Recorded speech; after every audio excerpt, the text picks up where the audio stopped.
Yeah. So, hello again today. I was looking around Twitter and I saw somebody post this deck and they claimed it won a Nationals. I have no way to confirm if that's true or not, and I couldn't even re-find the post when I wanted to. But either way, it looked pretty neat, and I lost to it twice over the past couple of days. Like, and I want an excuse to play Chandra's anyway, so I figure we'll try this deck today. This card right here is kind of cute as well. Anyway, let's just jump on into a match.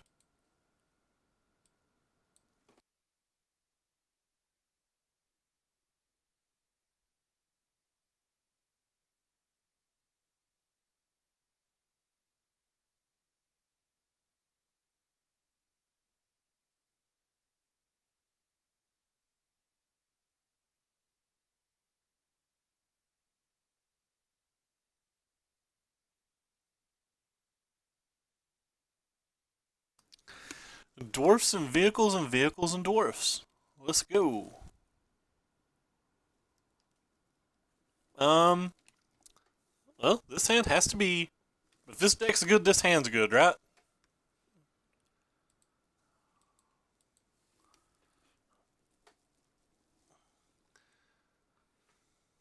If this deck is good, this hand has to be good.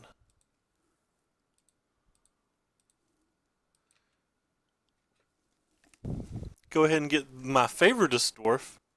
Actually, I'm calling her my favoritist dwarf, even though she's not a dwarf.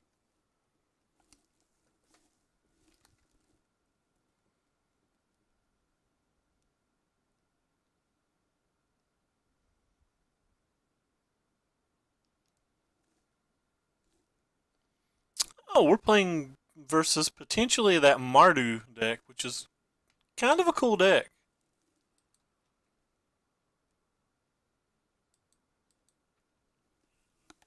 Hmm. So the problem with going ahead and casting a braid on the Karl Zev is that if they are playing that Mardu deck, they have claim to fame and it doesn't really do anything. So I believe I'm just going to jam the two Thraben Inspectors.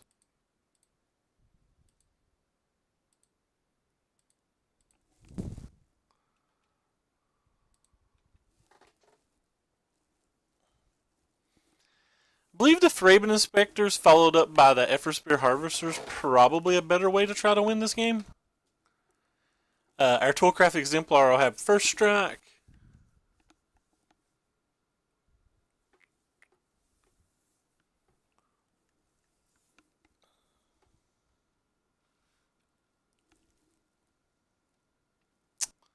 Well, that was a little disappointing. Always watching on turn 3 from that deck is ridiculously good.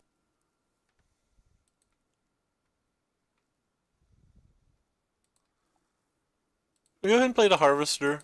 It gives us access to the Stasis Snare and it gives us a better blocker.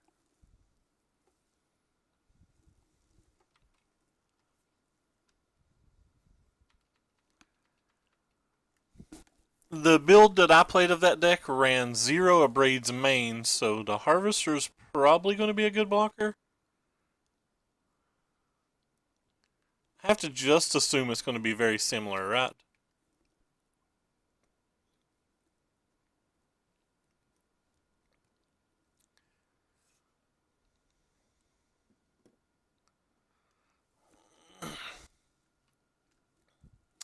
Looking a little foolish for not abrading the Karl Zev on turn 2 now, but again, this is a claim to fame deck, so like, abrading that doesn't necessarily win.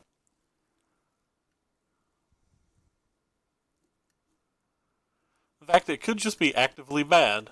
Thank you for the auto host. I appreciate it, man.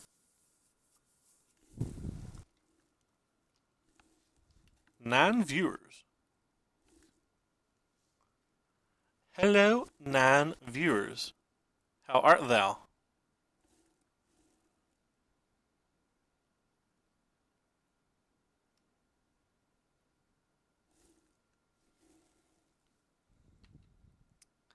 Well, that's a good one.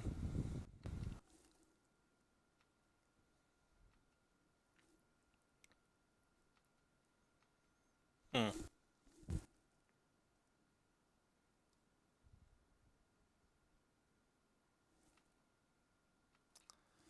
Well, we missed a land for Chandra. This is a 23 land deck, so I figured we would hit it. What else do we got going on?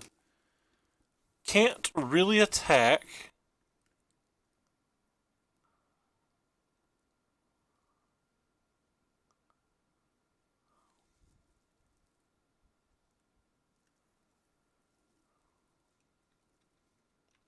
Alright.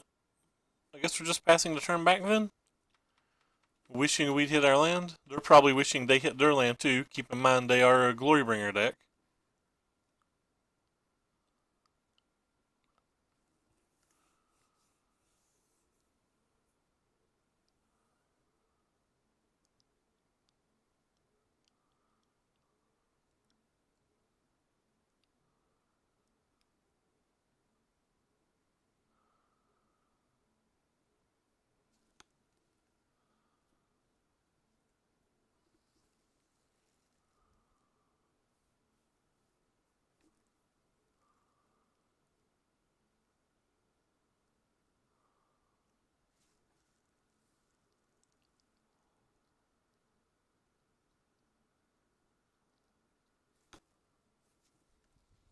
Their deck typically plays Lone Rider as well.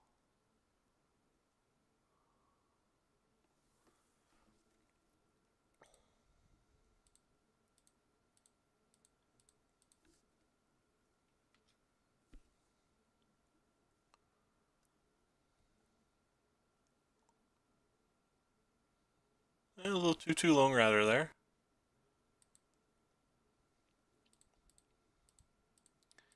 We get a little bit better at blocking.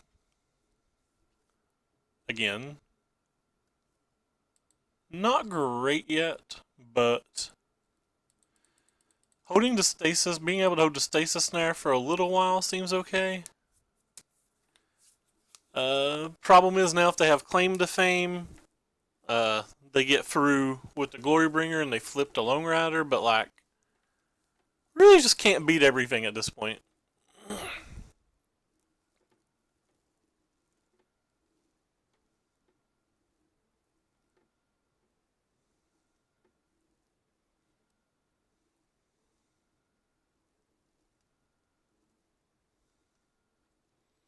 I actually like the shape we're in.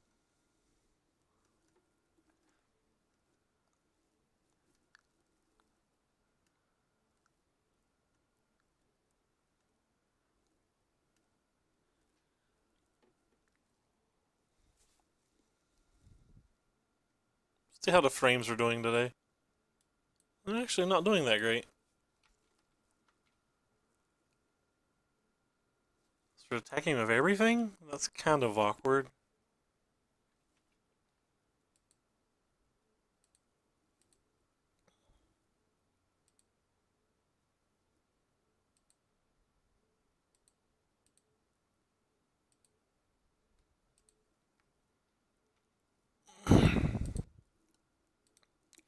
This will start by blocking this guy. Seems like the scariest thing.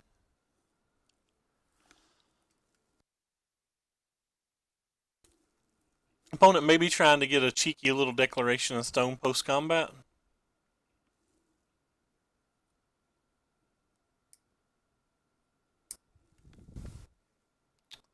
Well, if he's going to deck and stone these, I guess we won't need the energy.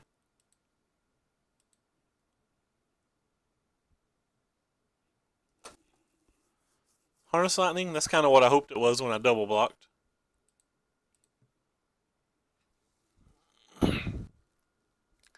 It's kind of what we hoped it was when we double blocked.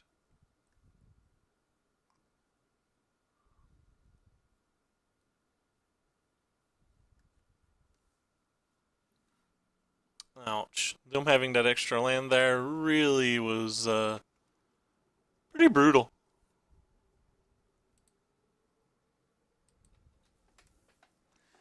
I think we're going to go ahead and get Chandra down and kill the Karlzev.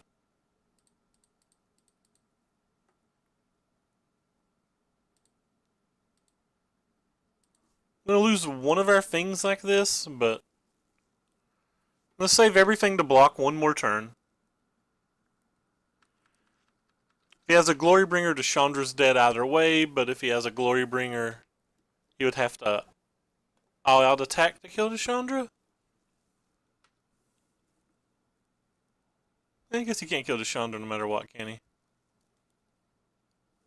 Sure. Goodbye, Chandra. Well, at least we have a stasis snare for that.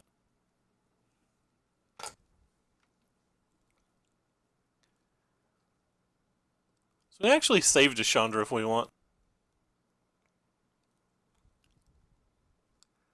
Kind of think it's worth it to save Deshandra.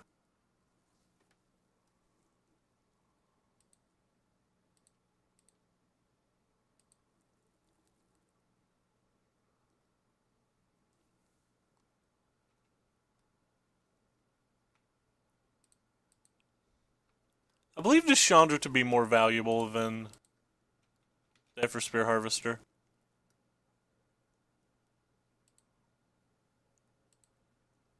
Alright, so let's start by getting mana.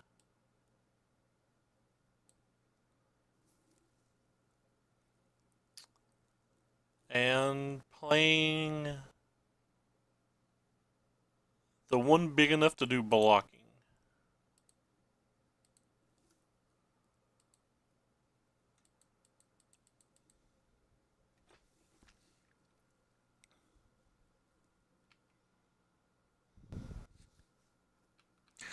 So we're our kingdom for him to not draw a second Glorybringer. It'd be very hard for us to beat a second Glorybringer.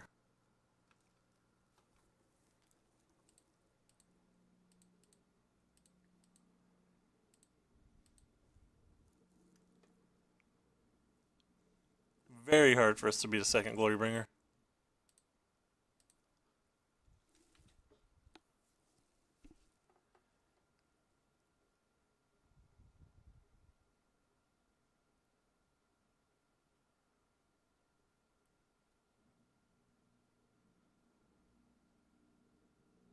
Five? Post-combat 5 mana? Oh, just to kill Deshandra? That's fine.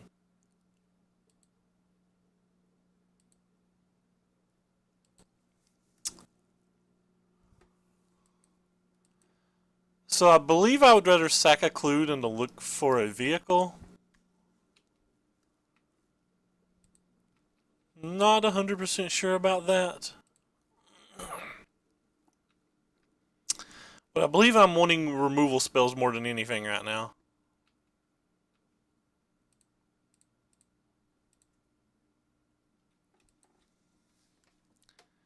And if he happened to have like another always watching or something, we could always throw the copter, or we could always sack the copter.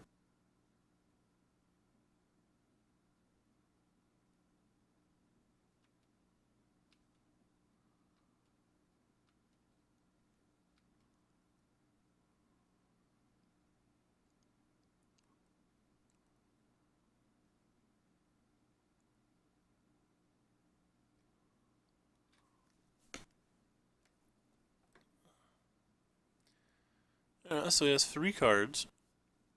Guess we just take the damage if he attacks.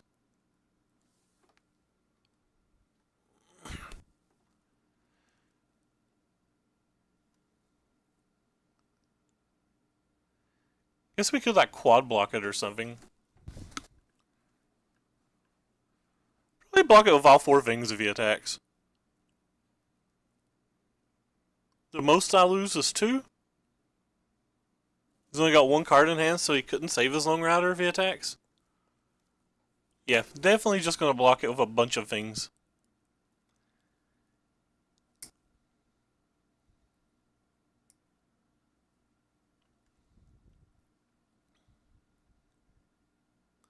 Have to block it with the full 4 of them, though, in case he has a removal spell.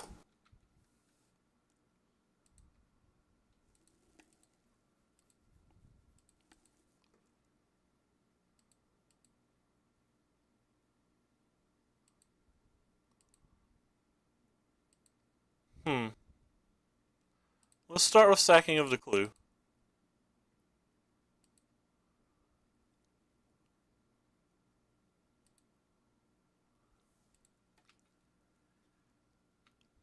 Guess we'll attack with these 2.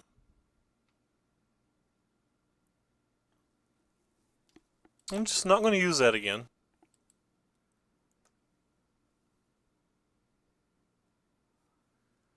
If he wants to double block that, that is fine. It doesn't work out well for him.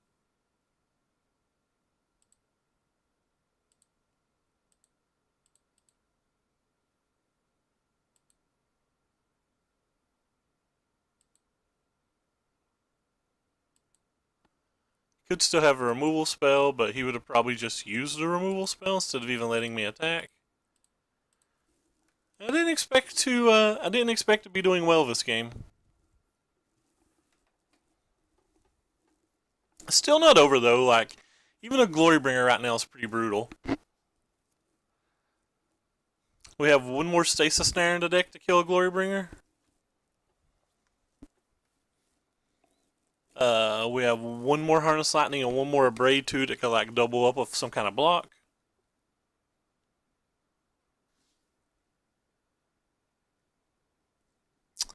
Well, that seems like the best possible. He's going to kill Depala, and we're now in pretty rough shape.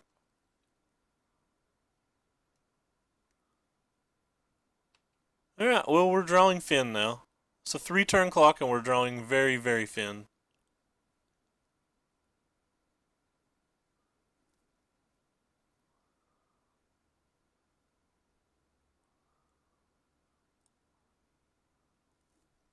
Don't think there was a card in this deck we couldn't beat but the Glorybringer, and I don't think we played poorly here. How does he have a Glorybringer plus a black spell? Or a claim? Him having a second spell there is extremely brutal.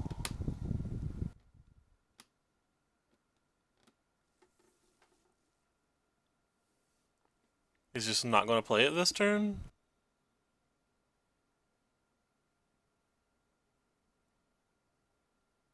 Yeah. Lone Rider is not the right card to get, I don't think.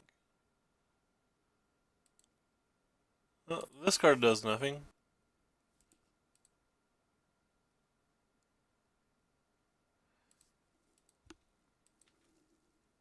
A little heartbreaking, broken to won this game or lost this game. They're in such a good position, and just that happened. Oh, please don't tell me he hit a second claim. Sure, we're taking these time with these claims.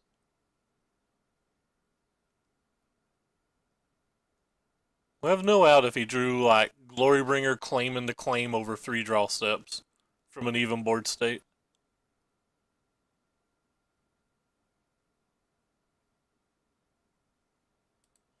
Yeah. Absolutely heartbreaking. Oh well. So these seem pretty good versus him. It's just more extra removal. This card actually seems kind of fun as well. I don't actually think these Planeswalkers are particularly good here. I do actually think these Avacens are particularly good here.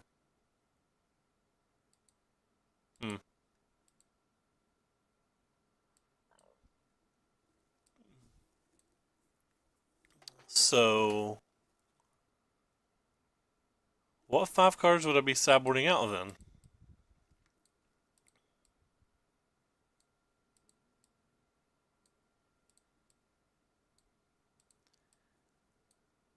Maybe the X ones isn't great, but like if he doesn't have an always watching, they all seem pretty good.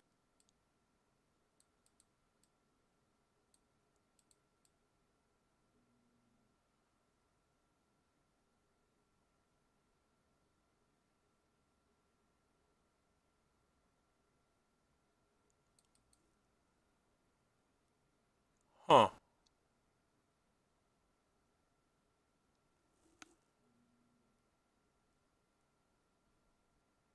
I guess these don't really do much on their own. Hey, Ring Soda. They do attack for a lot, though. They're one of the cards that make our Heart of Kiran's better. I don't really like the idea of cutting those. At least not on the play.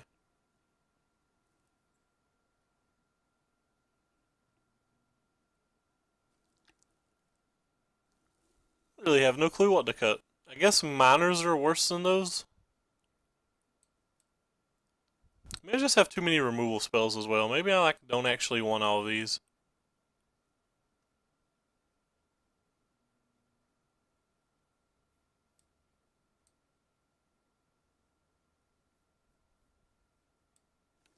How you doing today, Rain? Oh wow, I have to sideboard out one more card? Alright, we'll try this.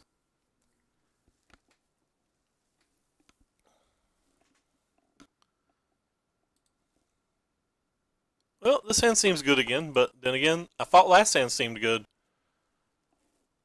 I have one answer to a Glory Bringer.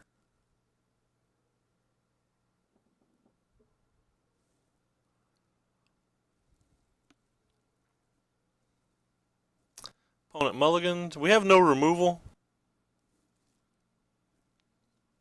Versus their fairly aggressive Million X1 deck.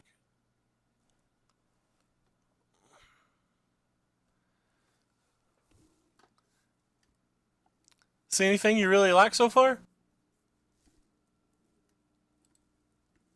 Alright, well, opponent kept on top.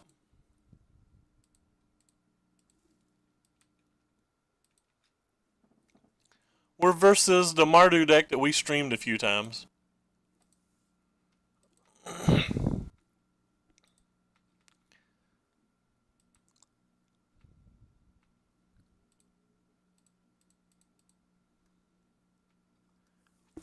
Well, I don't want either of these lands. Yes, I know that we have an Archangel Avacyn in play, but it's 3 turns before we even need to play it, and we have a clue.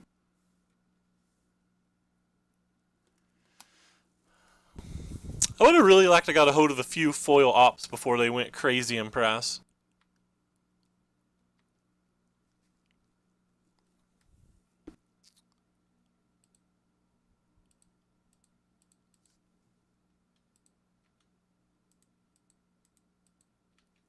And I don't particularly like foils, it's just I had a pretty good idea it was going to go crazy in price. Okay, of course he has the claim. But that's fine. That's just one big hit, and it takes his entire turn, and he'll exert.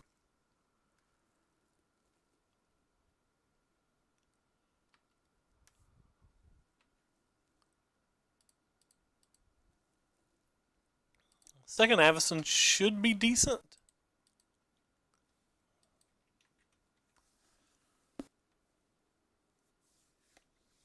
Yeah, I'm pretty interested in playing that. I'm going to butcher the pronouncing of this, but the Avnican Azcanta card. Yeah. The third Avacyn, you say? Well, the third Avacyn's probably big game. And by big game, I mean it's going to be kind of interesting. I'm not going to protect it because he could just untap and Glorybringer. I can't protect it from that one anyway. Yeah, the angels are coming to play. Would you like to be blocked by this Avacyn? Or this Avacyn? Or maybe that Avacyn?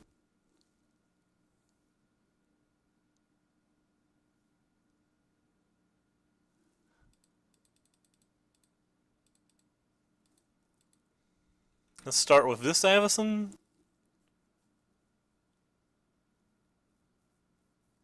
I sideboarded in cast out versus me. I sideboarded out my planeswalkers versus them. It's kind of odd.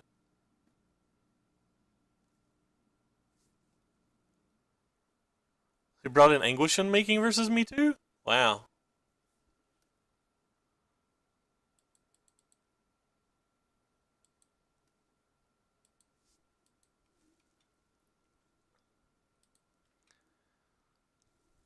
Me and my opponent clearly think we're playing different games. I don't know which one of us is wrong. I just think we have different outlooks on what we think's happening anyway.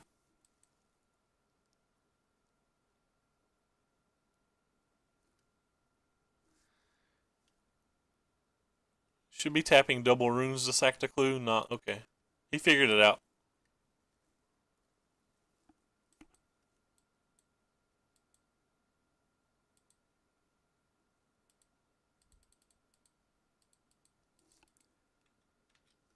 Avacyn's for days, son. For days.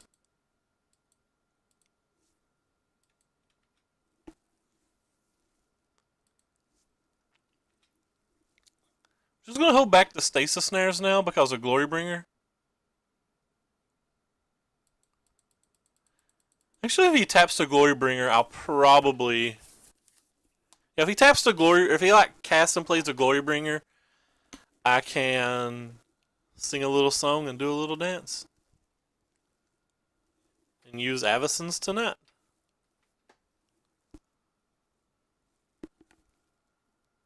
Yeah.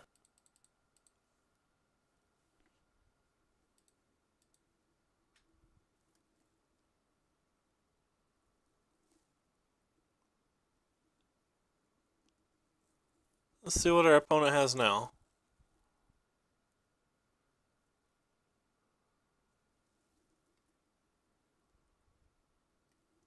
It's another Glory Bound.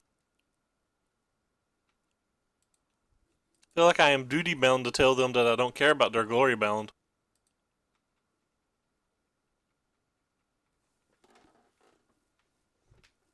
I almost think it's worth it just to cast my other Avacyn and try to like flip it, but it's probably not worth it. I feel like we're too far ahead with the Avacyns we have.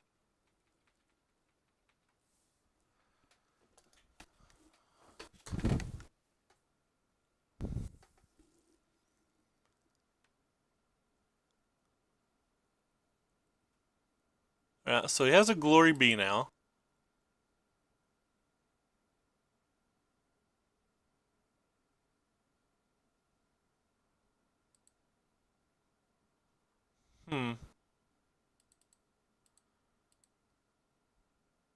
Might as well protect the Avacyn, right?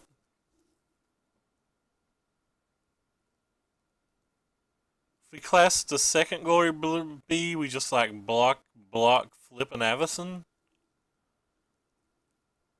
I guess he's dead to that. Alright. What's this say now? Whenever a non-angel creature, so like I can't flip the Avacyn with the one Avacyn? Alright, well since I can't flip the Avacyn with the one Avacyn.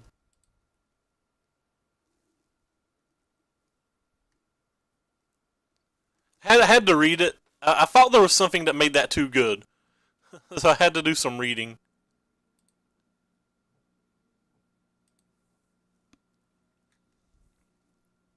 Now if he attacks with this, I just chump block and we flip this. So it like kills his board while he's tapped out. And he should die to the Ramionap.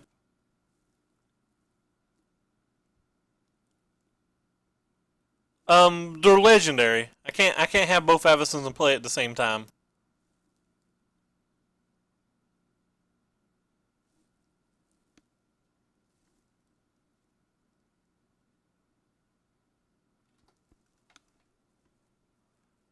And one Avacyn killing the other Avacyn doesn't flip them. No worries. So like I can't have them both on the table at the same time, and this it only flips when a non-angel dies. So like I can't legend rule it and flip it. But with him only having one mana up, doing that block's fine. Like he couldn't attack there. Shouldn't have attacked there anyway. But I don't think he was beating the double or the triple Avacyn. Alright, so is there any different sideboarding I want to do on the draw as opposed to the play? I think Heart of Kiran's get worse. I don't think they block particularly well, and I think this is a match that I feel like I kind of need to block in.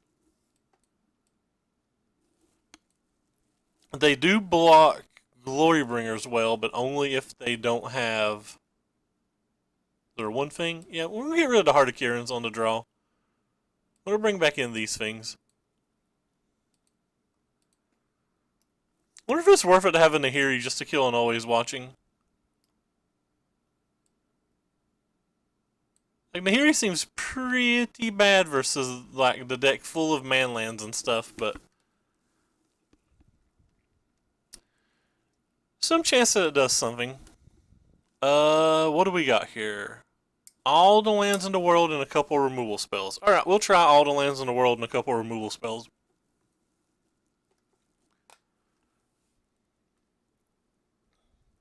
That little Fraben's going to do a lot of damage. Though we certainly didn't want the 5th land.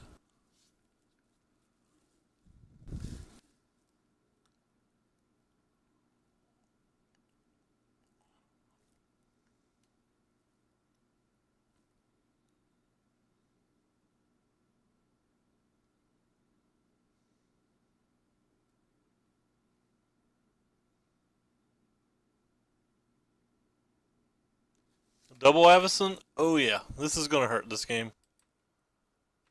Or sorry, double Fraben. We might actually have to start using removal spells on Frabens. And that's not something I like the sound of.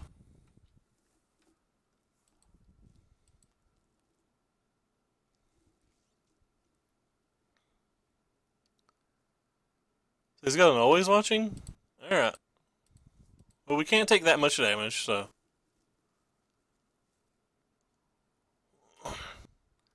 Him having double clues and us using cards to kill Frabens isn't a winning proposition for us, but.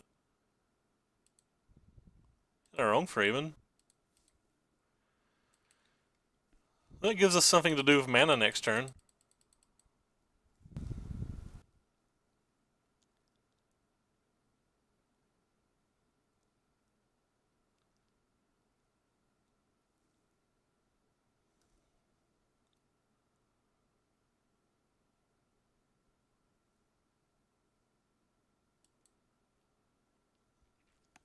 Gonna have to hit some stasis snares if we want to beat a Glorybringer, though.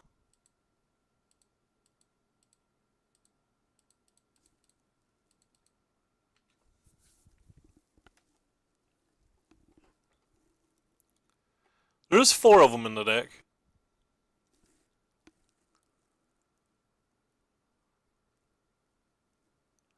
He still has 5 cards that are like 1.5.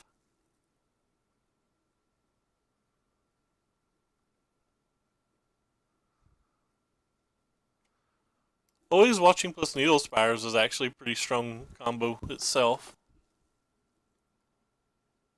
How are the frames doing? Yeah, they're fine.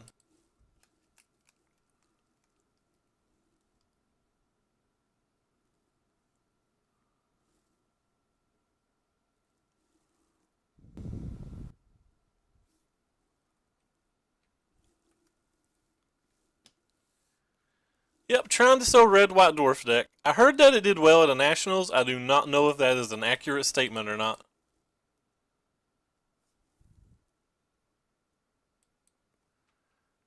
Punished for tapping my lands like I did, but I was thinking we might get to come into play tap land.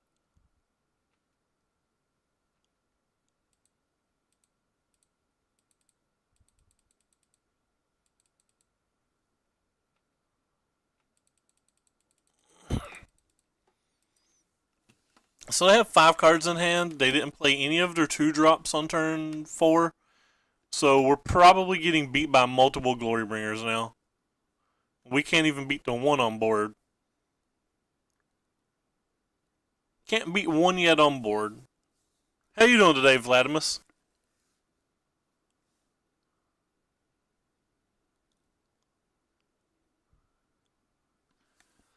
I might play it wrong, but we've played this claim to fame deck in 5 leagues now, and it's just not been particularly impressive. But anytime that it has always watching and Glorybringer, it typically wins those games, especially if the Glorybringer goes unanswered.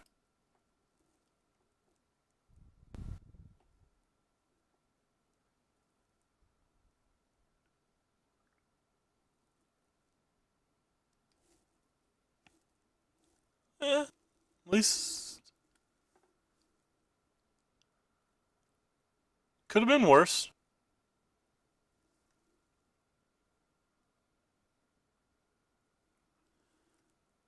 So he didn't play it that turn, so he might not even have it.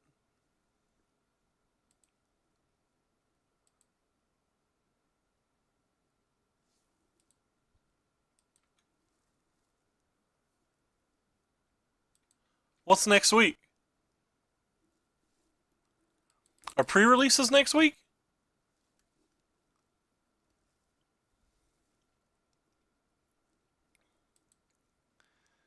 Opponent probably has a bunch of stasis snares and cast outs then.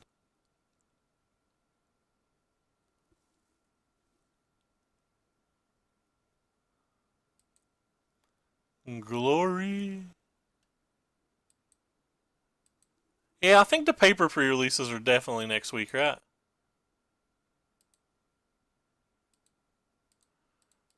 Alright. Well, I'm not just going to jam to Avacyn. Jamming to Avacyn doesn't seem like a way to win.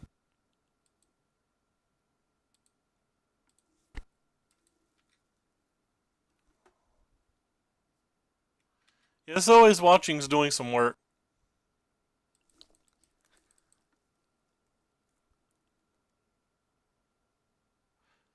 I cut out 4 of the artifacts. I still think it's probably should be cutting the Toolcraft exemplars if I'm cutting the Heart of Kieran's. This was probably a large mistake by me.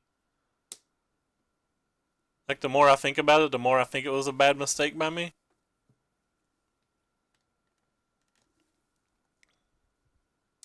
I think I'll probably play a pre-release this time. I don't always play them.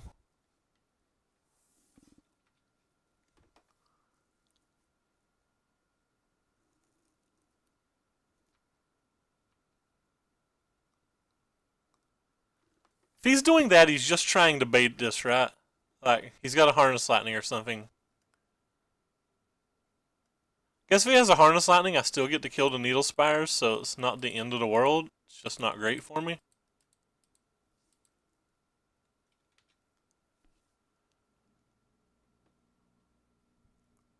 Oh, I guess he didn't have anything.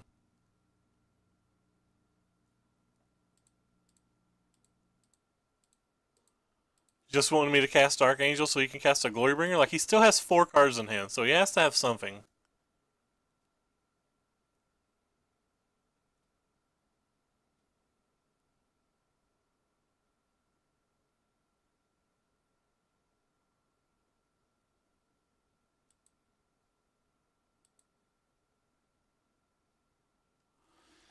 Hmm.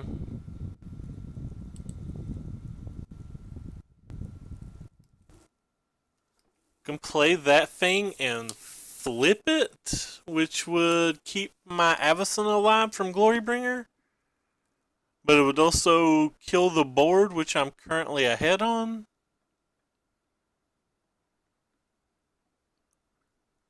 Could just attack with everything and see what happens.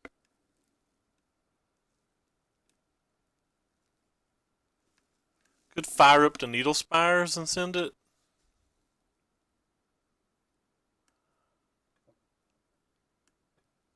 I don't know what's going to be good in Ixalan, but I used to play them. They were pretty decent. Like, they were good versus a lot of the random decks like black, white tokens and things of that nature.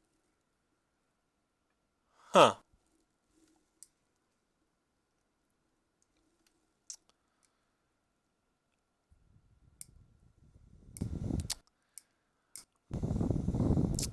The problem with sending in Needle Spires and Avacyn is if he wants, he can just block the Needle Spires and trade it, and then when my Avacyn flips, I'm left boardless. I'm trying to decide whether the Needle Spires is more relevant than the Pia.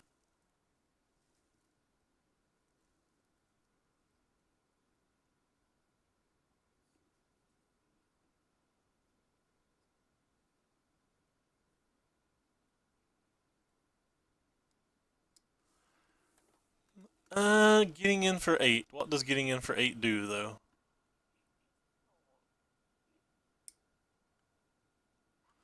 If I just play the Pia and attack, I also get in for 8. And I can use the Pia to save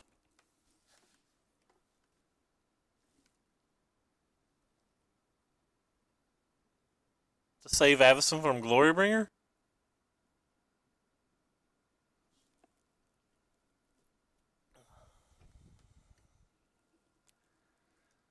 Pia definitely makes the toolcrafts better.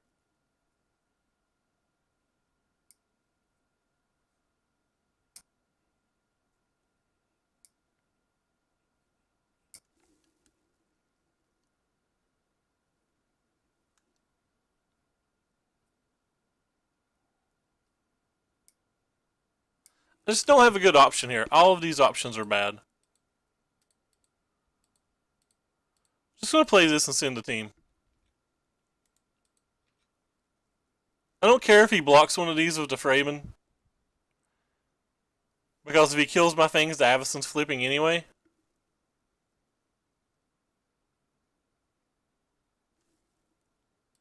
Well, he's got always watchings. The thing is, the Glorybringers can block as well. This is kind of what I was afraid of, because like if he has a cast out or a stasis snare for this guy now, the Needle Spires would have been just a better follow up.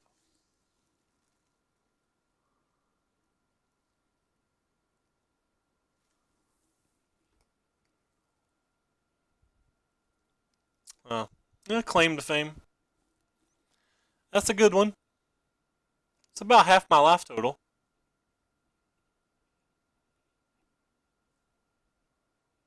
Let's see what his follow up is.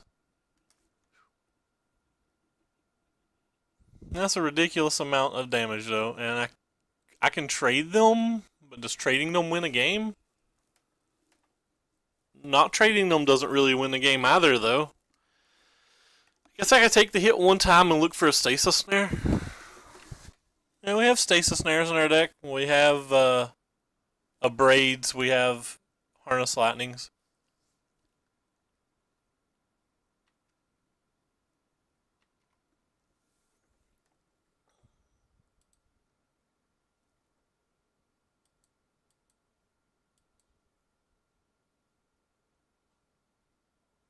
We just died a double removal spell, so.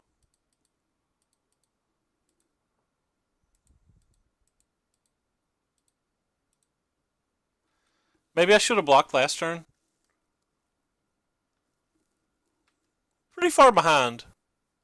He still has 2 cards in hand, too.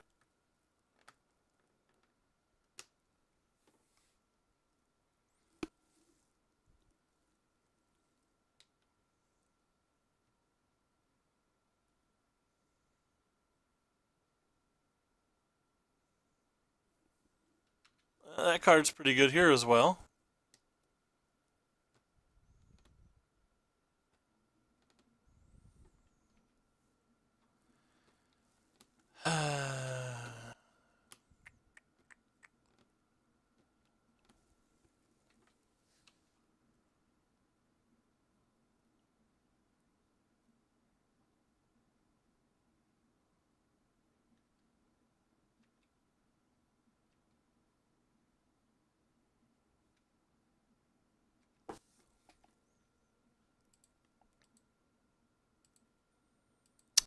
I don't actually know how I beat everything.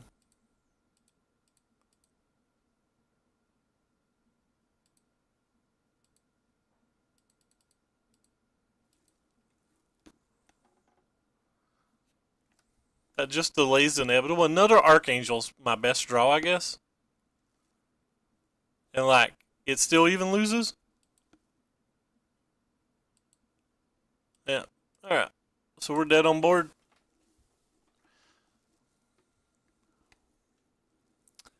Dead on board. He's got 2 deserts and a Ramunap, and I have no way to gain life, so.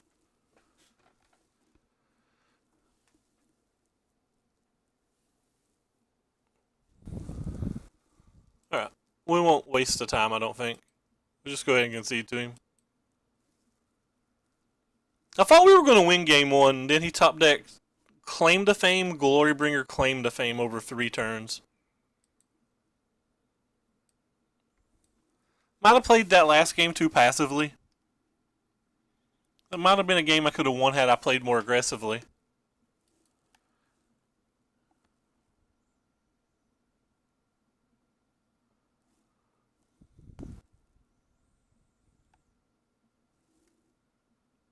Playing versus a 1-3.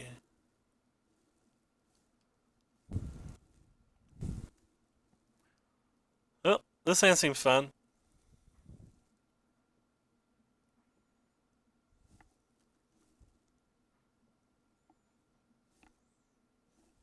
Keep.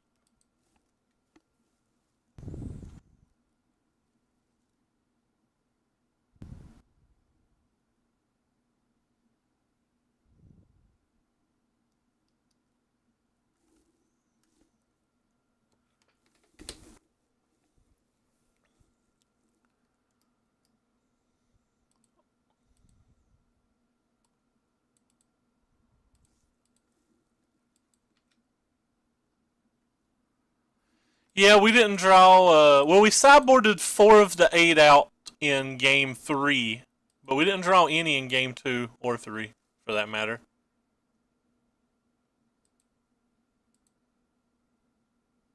I think it's better to go ahead and kill this than worrying about dealing an extra little bit of damage. The Long Tusk Cub outscales anything we can do anyway.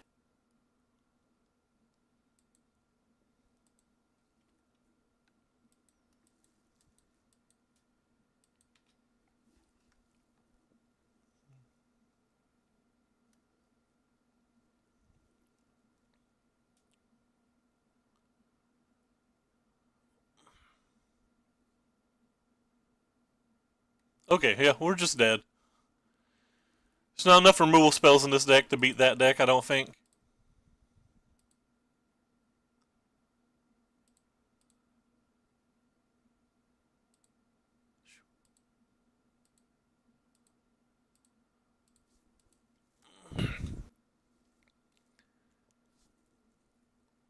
Very likely just dead.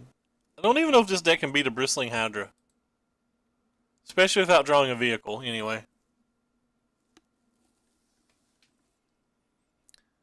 If he wants to trade that for 3 energy, I'll jump for joy.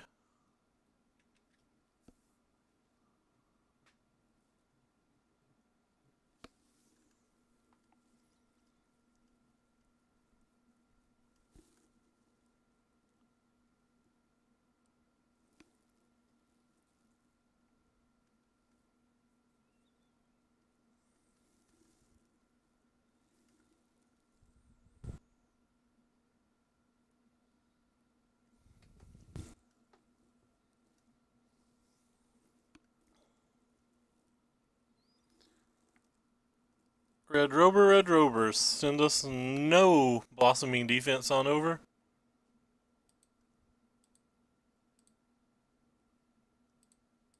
Alright, well. If he has it, he has it. Like I said, there's not really very many removal spells in this deck, though.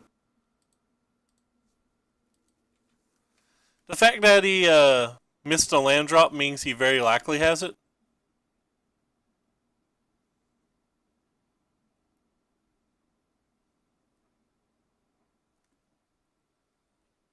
He still could have had it and just not wanted to use it, I guess.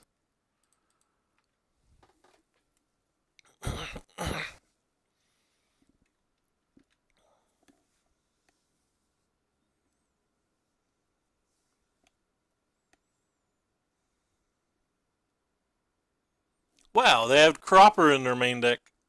I just got wrecked. I got completely blown out by that.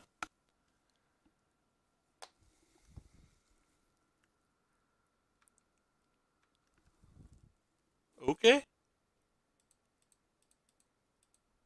wasn't something that was even partially crossing my mind.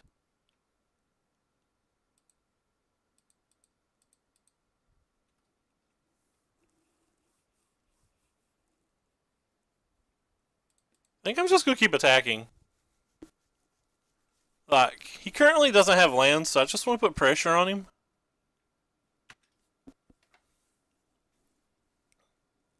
He hit a land.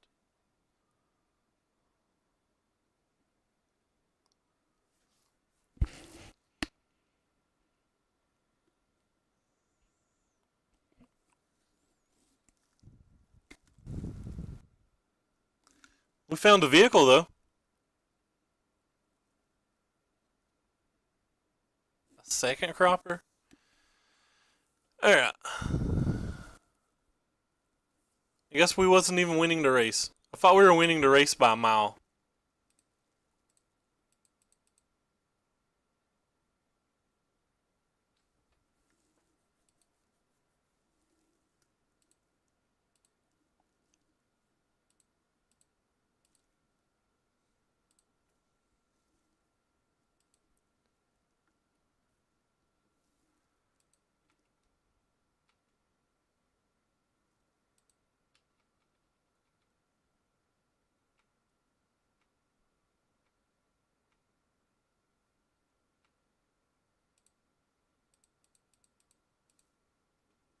Guess we're technically lethal next turn, so we kind of are winning the race by a mile, but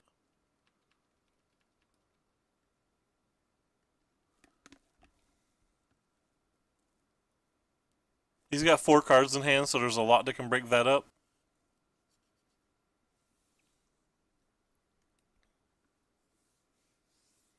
I was not expecting the Ancrop.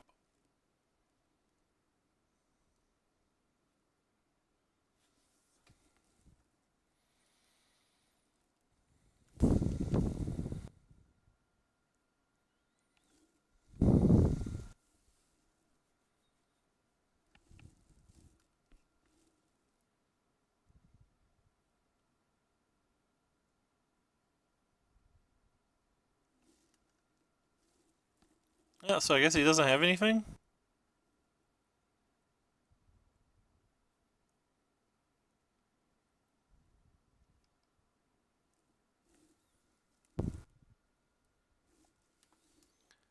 Alright, so what can we expect from a deck like theirs? They probably have Servants, Lone Tusk Cubs, um, Voltaic Brawlers. I think those are good enough. Actually, I think the Avacons are good here again. I don't think these are particularly good here. I don't think Heart of Kirin's are particularly good here either if we're taking out the other things, and I think we decided a second ago that if we're taking out Heart of Kirin's, we should probably take out those as well. That's too many cards to take out. Hey, Anarith. Alright, well, I guess you guys are technically removal spells.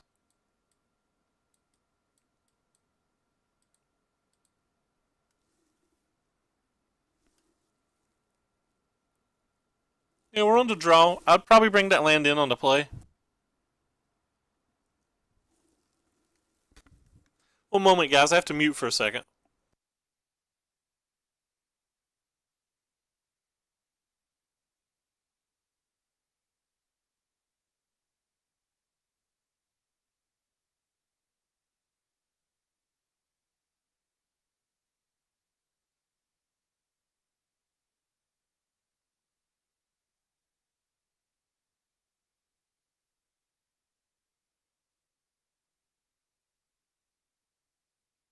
Alright, I think this hand's keepable. Check the frames one more time, because my computer keeps making weird noises.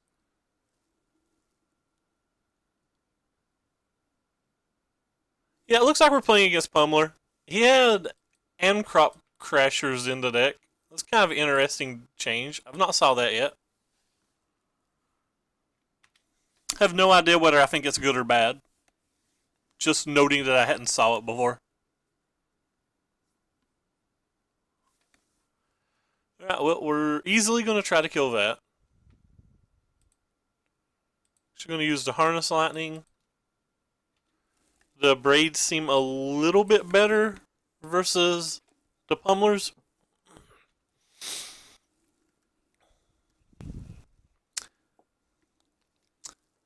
Red Green Pummeler is kind of how we got our start on this channel. We played a lot of Red Green Pummeler at the beginning. To be perfectly honest, I kind of miss it.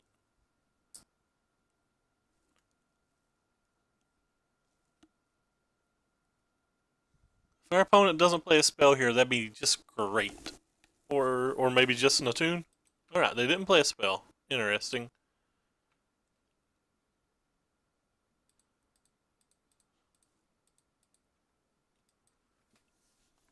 And now if we would just draw a land, that would be great.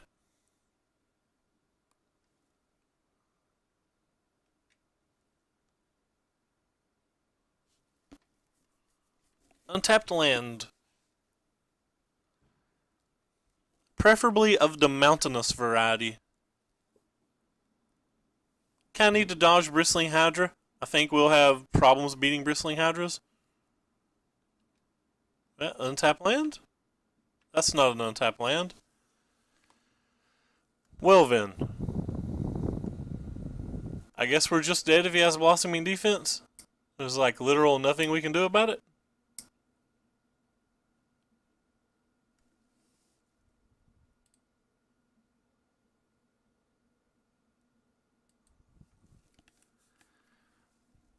I could play the miner, attack, and flip the miner and block.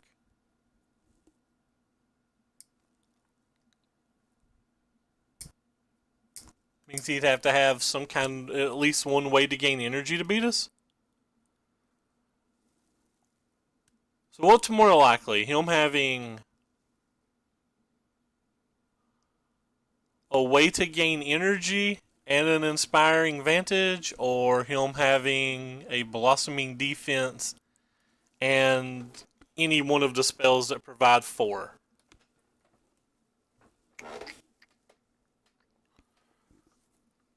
And they're both pretty likely.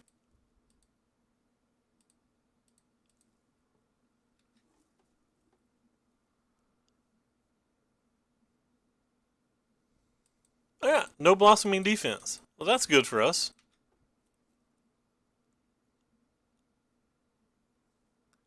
Still has 4 cards.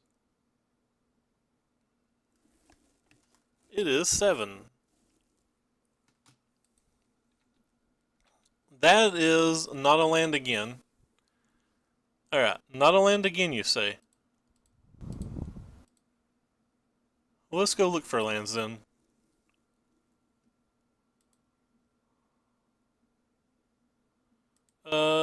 Bottom, top.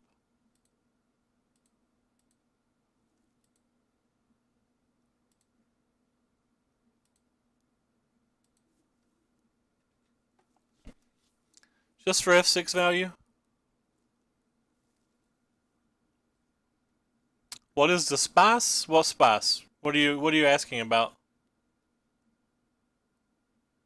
Did the topic not change? The topic should just say Red Dwarfs vehicles. I haven't played the deck that I titled Spice in a couple of days.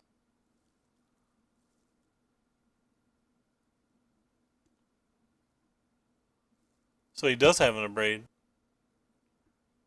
Oh, he's got a harness lightning. Alright, that's fine.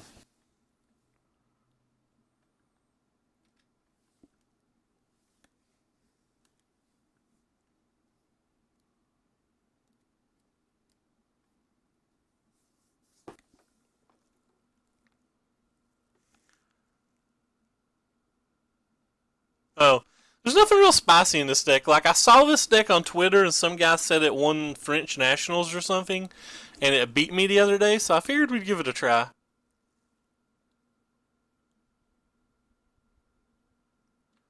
That's a pretty big hit.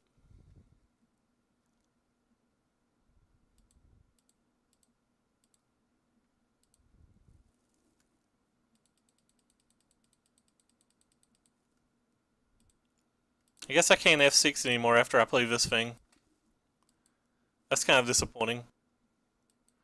Not being able to F6, by the way, is the worst thing on Moto. I read on Twitter that it won French Nationals. I have not been able to confirm that. I do not know if that's true.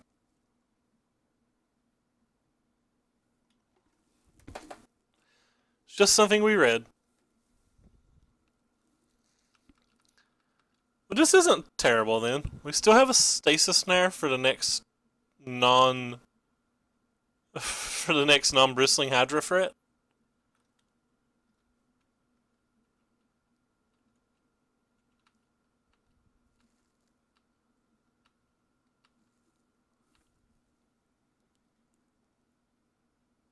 That's fair, but they were playing versus only other French people. So maybe it's just who conceded last. Yeah. We will save our miner.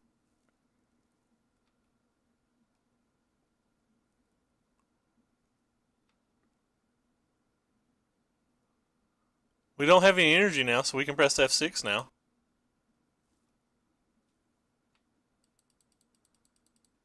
I could have kept that land earlier to make sure we played the Sky Sovereign, but I didn't think this game would be coming down to the Sky Sovereign.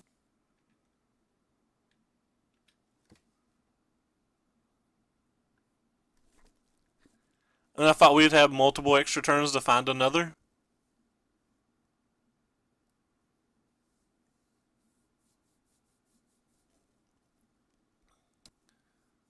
So what does Apono have?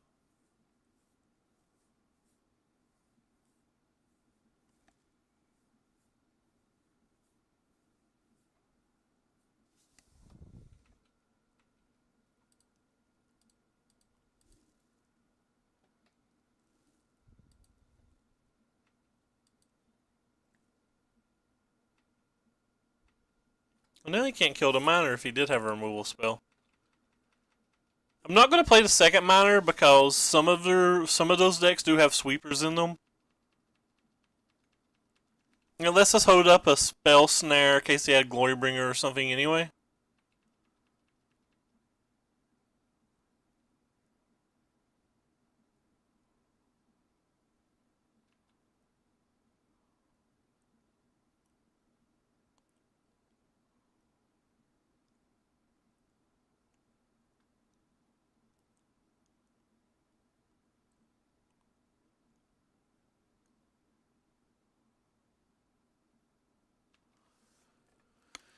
Cropper Dopper.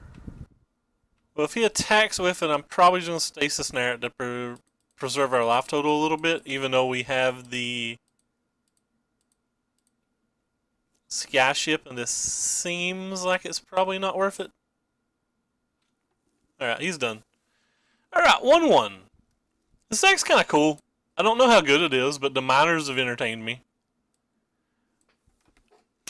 And if you like what you're watching, make sure to follow my Twitter and look at the links down below and go... Sorry, follow my Twitch, and look at the links down below and follow the Twitter and the YouTube as well. Especially the YouTube. Following the YouTube makes me smile. And if you're watching from the YouTube, below every video, there's a link to my Twitch, my Twitter, and my deck list. On the Twitter, you'll see every time we go live and every deck list we play. You can also type !deck list if you're in chat. Alright, so we'll play first. I think this is the first time we've played first. This hand's good enough to keep. It's a little awkward because we can't do the turn 1 Fraben Inspector, but I believe it's good enough to keep anyway. We have all of our lands. We have a 2-drop. We have a couple removal spells. There's only 4 drops in the main deck.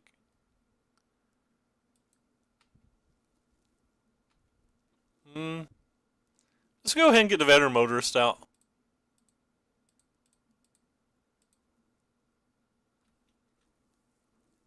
Heart of Kirin.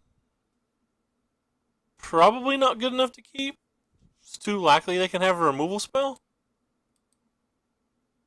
Yeah, too likely for them to have a removal spell just to keep that on top with only 1 3-power creature. Oh, well, they're playing ramp. We probably should have kept it. Lessons learned, friends.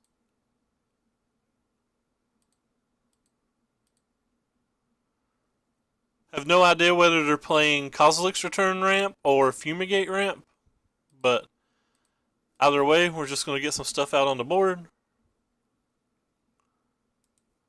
A Tapala would be a good draw.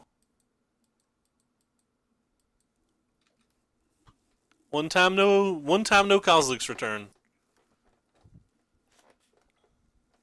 Alright.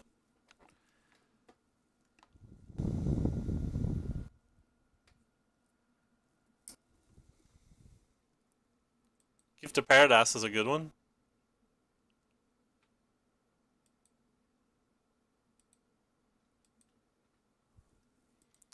Fortunately, I don't think we can really sacrifice this clue. Maybe we can, because drawing an untapped lands technically deals more damage.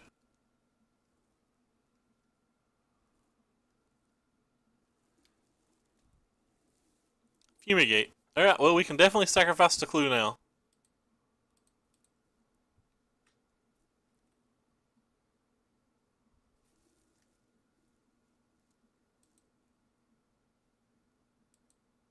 I'm assuming we're close to dead now.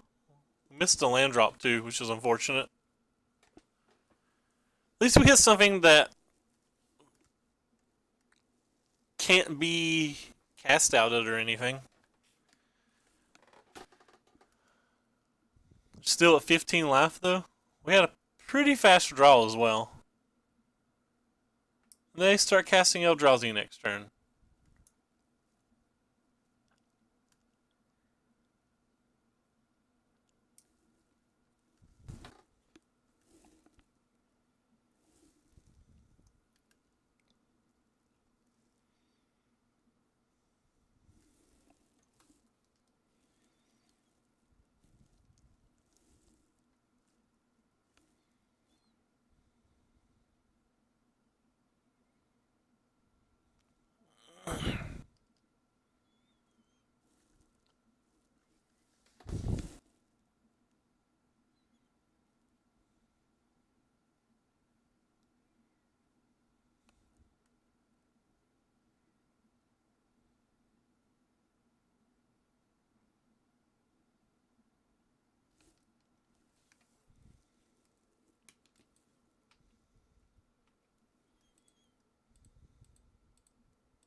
Well, we do what we can do. Whoops. Let's go ahead and tap this one. Shoot.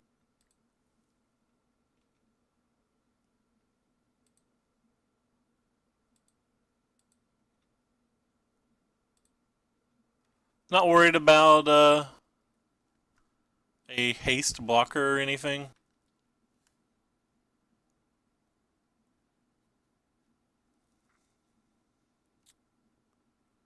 So he probably kills my harvester, but it's whatevs.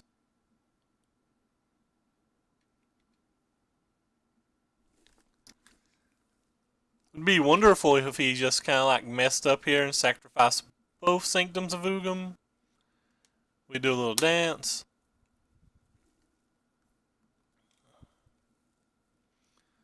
I think we're going to be about one attack shy. Oh, he's got Oblivion Sowers in his main deck. It's not something you see a lot. And it's not something we hate in this spot.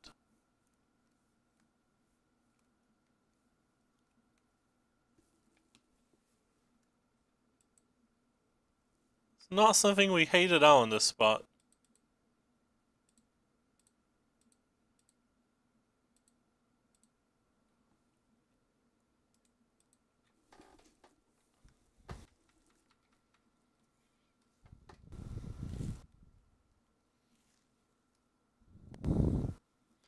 Him having a second World Breaker would be kind of brutal because he could get back the first World Breaker, but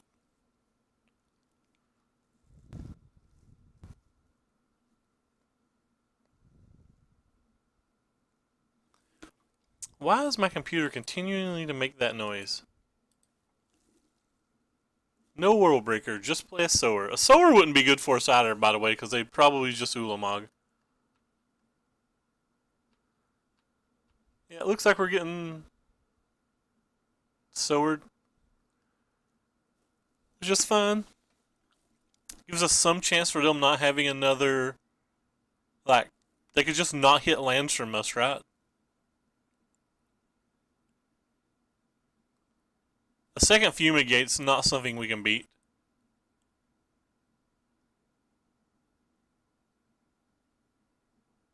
Looks like it's a second Fumigate because the way they tapped their land.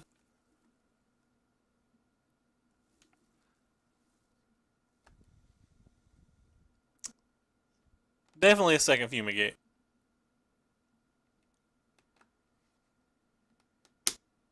Alright, not a second Fumigate. One time miss. What'd they hit? Oh, of course, they hit 3 lands. How insane is it that they hit 3 lands? Wow.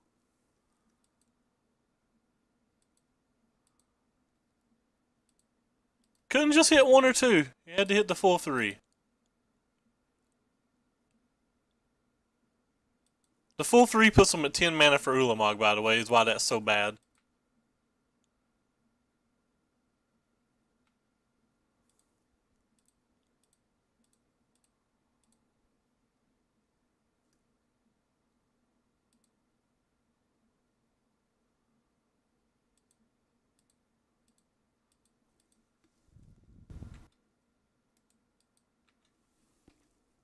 We made the game close for 1 Fumigate, 2 Eldrauzis, and a massive hit off of Sower. So what's the best possible scenario for us now? Them not having Ulamog, I guess?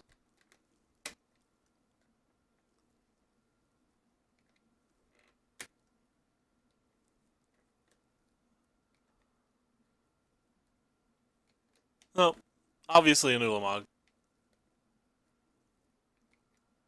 No reason to pretend like there wouldn't have been an Ulamog.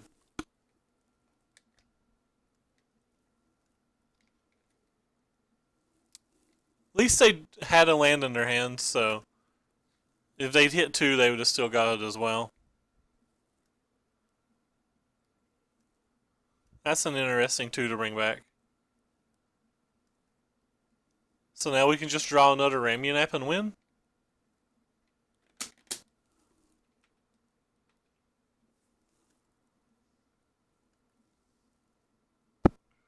Well, we can't attack. See, there's 2 Ramunaps in the deck. He didn't get either of them, so it gives us some outs. I don't think so, but I don't have any idea. Like I said, when I read it on Twitter, it just said this is what I used to win French nationals, blah blah blah, or whatever.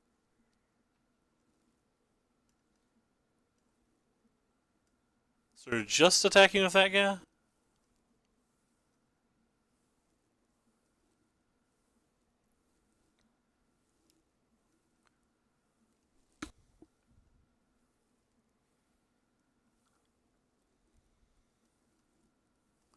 Could have also top decked Chandra that turn.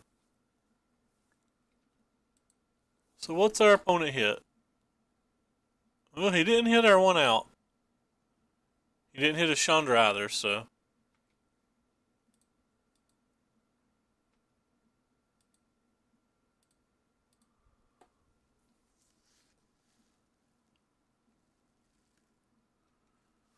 So we have exactly 1 turn to find a way to deal 2 damage to him, and when he plays the World Breaker and kills a land, I don't think that's possible. I think we're on a 0 outer.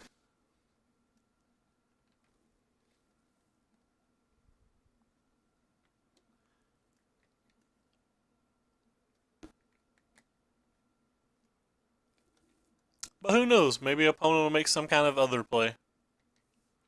He's sacrificing a clue.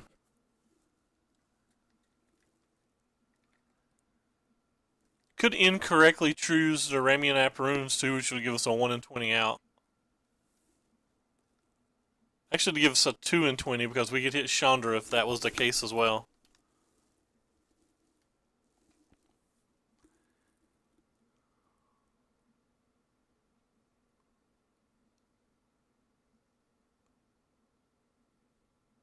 He did in fact choose this. Alright, so we have a 2 in 20 out when we had no outs whatsoever if he chose differently.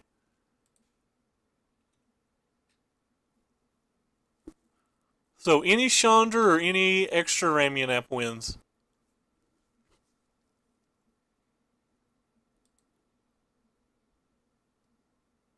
That's neither of them. That's unfortunate. Opponent misplays and doesn't get punished. I think it was a pretty bad misplay too.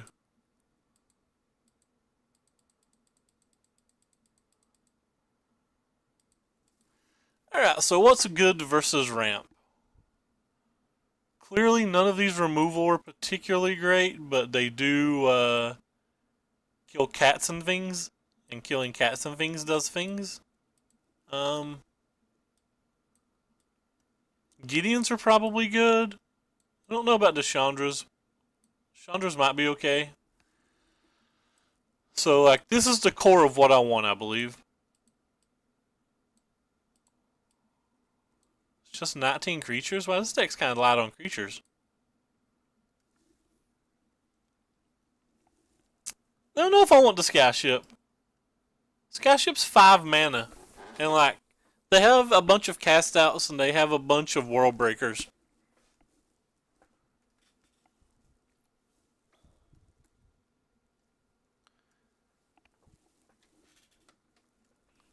I definitely want the Gideons. That's pretty easy. Kinda want the Nahiri. Nahiri can kill cast outs, their lands, and other things. So I have 4 cards that come in.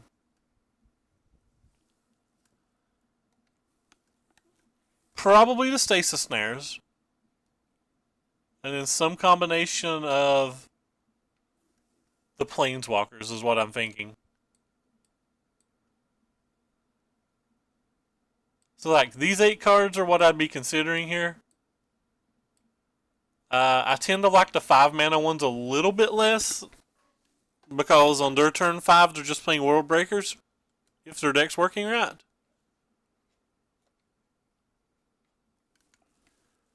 I think I want the Planeswalkers to make the Heart of Kiran's a little bit better. Kind of want the Nahiri too, though. There's nothing I really want to sideboard out for it. The Chandras make the Heart of Kiran's a little bit better. But Gideon's the card we want in this match. Alright, we'll keep. It's not great, but we keep. We have 2 draw steps to draw away the power of this, so that's reasonable. Like 2 draw steps doesn't seem unreasonable.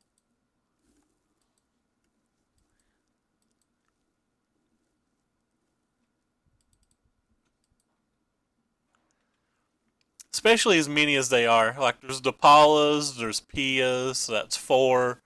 There's Motorists, that's 8. 12 with the Toolcrafts, 15 with the Miners. So we have 15 things we can draw over 2 draw steps.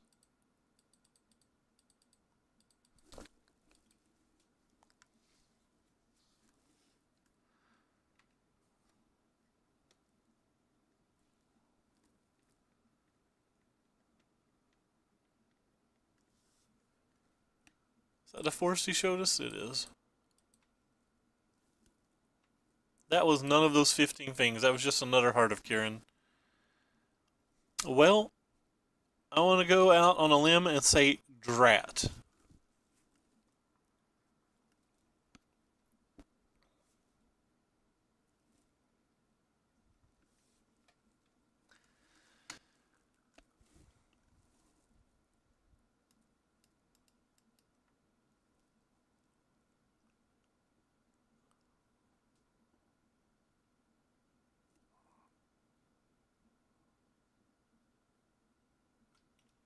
It's kind of slow to make that decision, but whatever.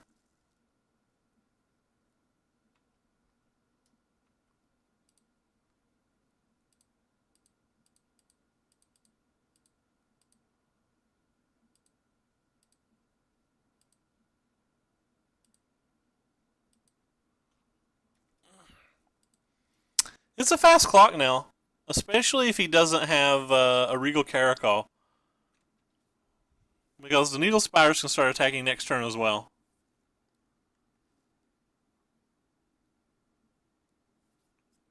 It's like 15 damage next turn if he doesn't do much. It looks like it's a Caracol. That's worst case for us.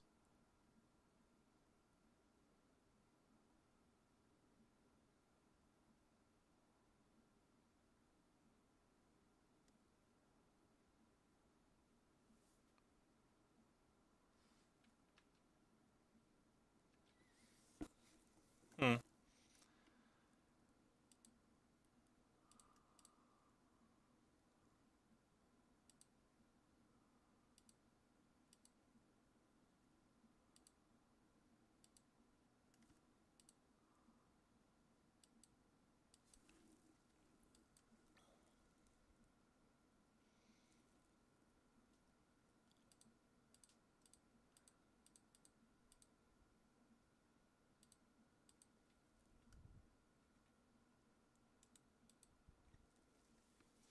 That was definitely worst case for us.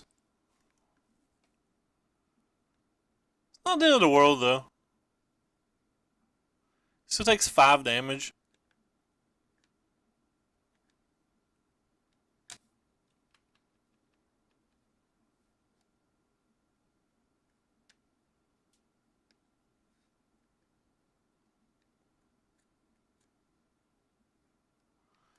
So what are more bad draw steps for us right now? Um, I guess an Hour of Promise would be pretty bad. A second cat would be bad. Limvala would be bad.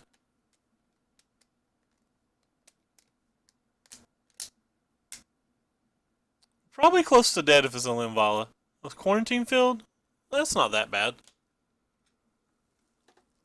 Gets his cat back.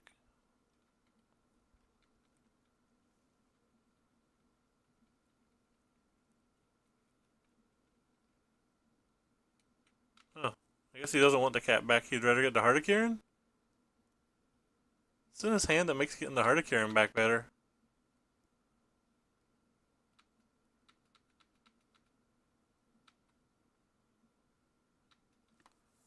Alright, well.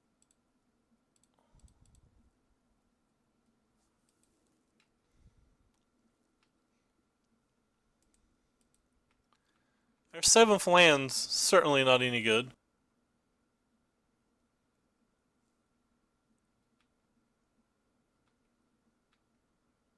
Kinda don't want to play this Toolcraft Exemplar.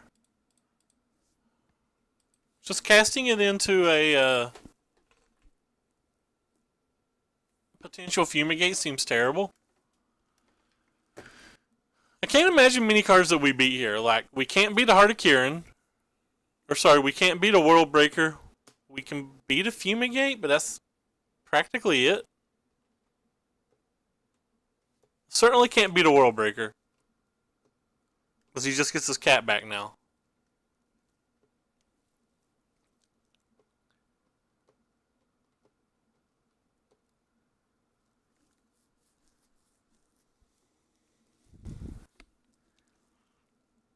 We didn't bring in the Nahiri either, did we? The Nahiri to get this would have been useful, but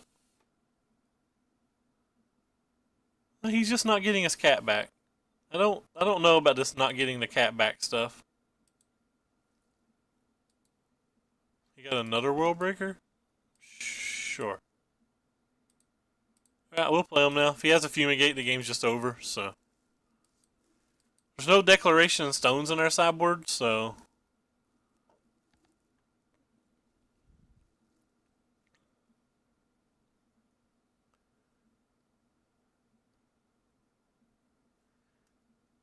It's just Fumigate.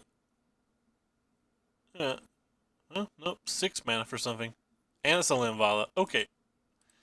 Next round. We'll save the time.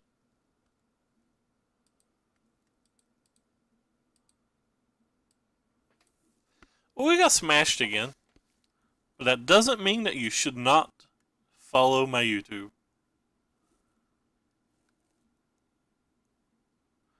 This deck's not impressing.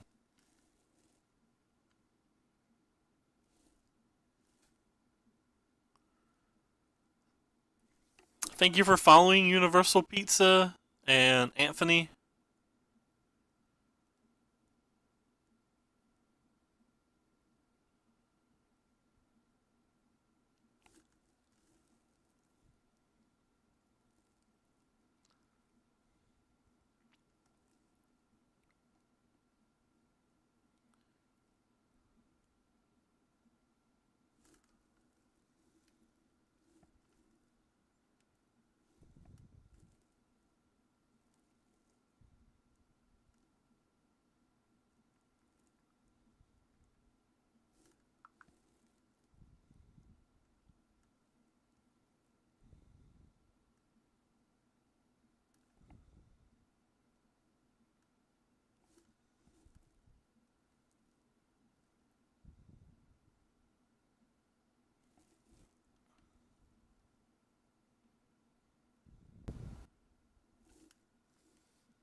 next round.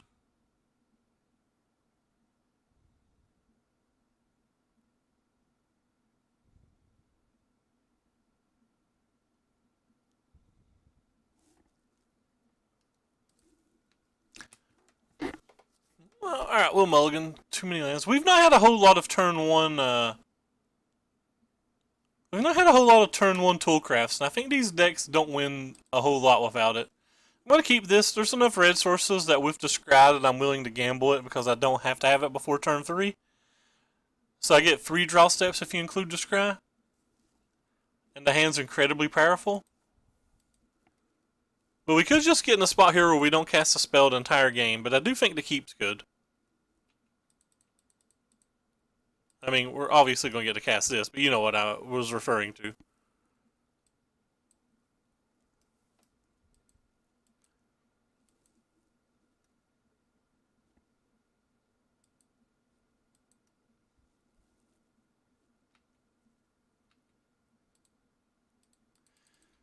No, it's official. We get to cast something this game.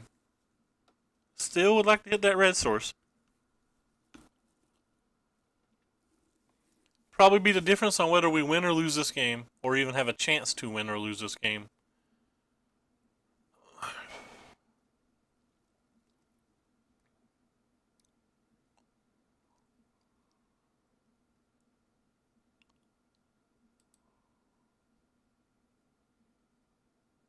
One time, Inspiring Vantage off the top.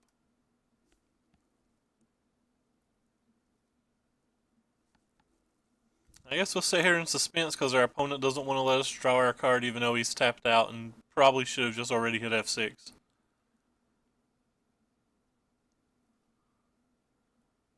We accept.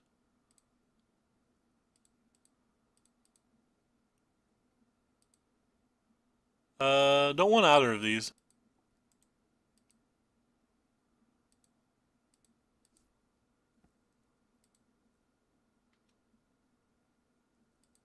Attack you for about a fourth.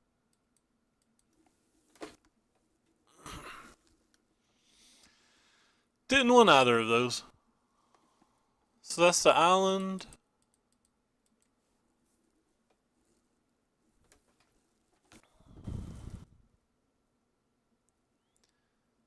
It's a servant.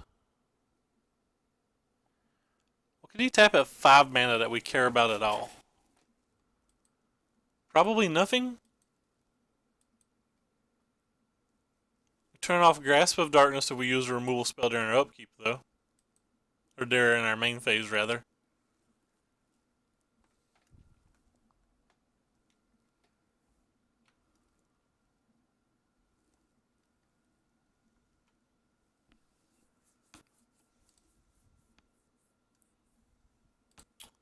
Alright.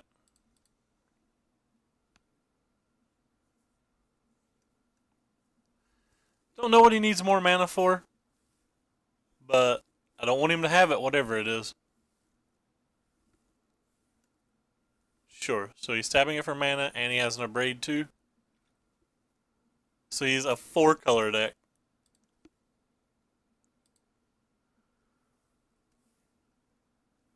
Yeah. Offer him to trade for his servant if he wants. So our opponent mulliganed to 5 and just kind of like mauled us. This game's not felt particularly close, even though our opponent mulliganed to 5.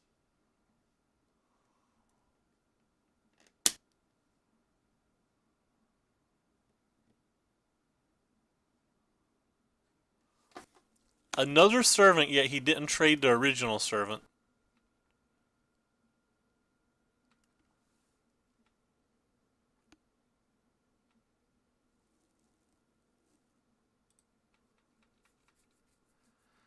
I assume he has to trade one now?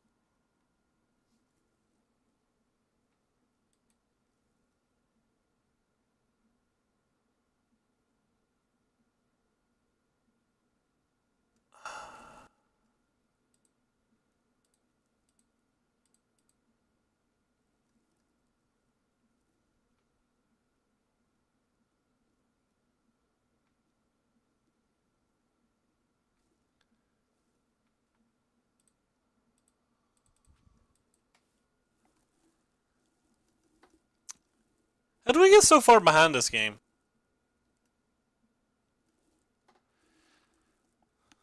So opponent's just playing Teamer Energy with a Blood Marsh.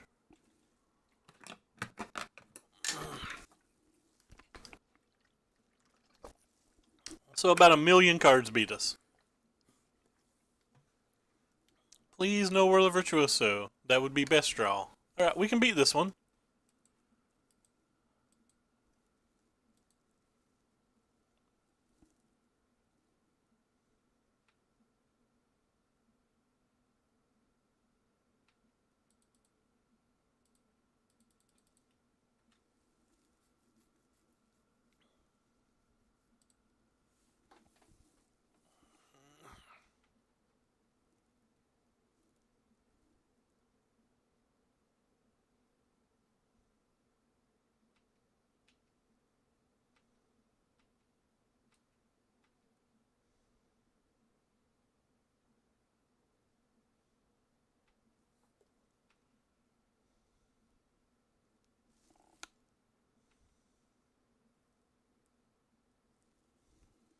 Come on, opponent.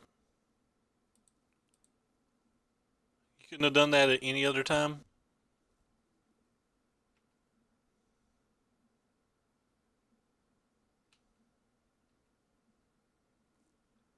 If he was going to do that, he should have done it during my upkeep to play around Avacyn.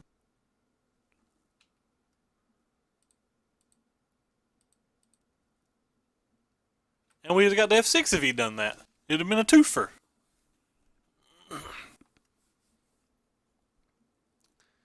So the only card that we're super scared of right now is Whirl of Virtuoso.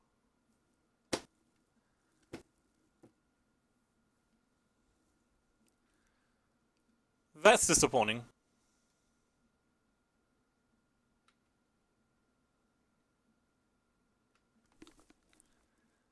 They draw best card in deck, we draw planes.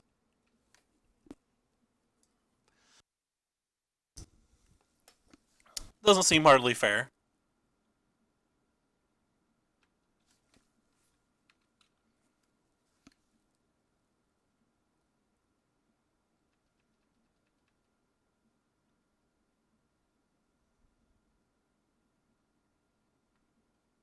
I believe they drew yet another spell. So it'll be spells for 4 turns in a row.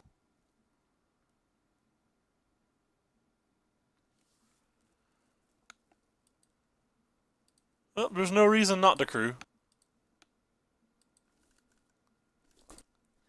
He has the removal spell, he just has the removal spell, who cares?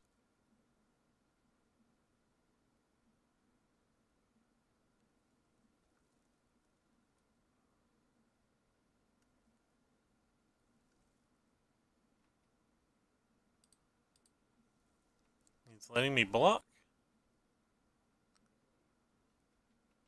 I don't know what he could have that makes this right. I guess he could have drawn another Chandra. Why did he let me block?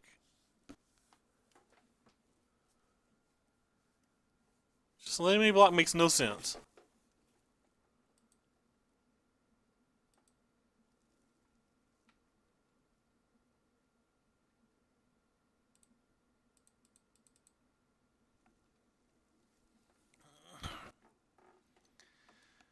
Pia was an okay draw. Really want to draw one of our planeswalkers. Wouldn't mind if he bricked a turn or two either. That's always nice if your opponent bricks a turn or two when the board state was like we were slightly ahead. He had no cards in hand and we had a creature in play. So we went from slightly ahead to... Honestly, I think the Whirler Virtuoso is better than everything I have in play. Oh, the 5th spell on the turn, or in a row. And since he has the Whirler Virtuoso, what's the next best card in his deck? One that lets him draw a card.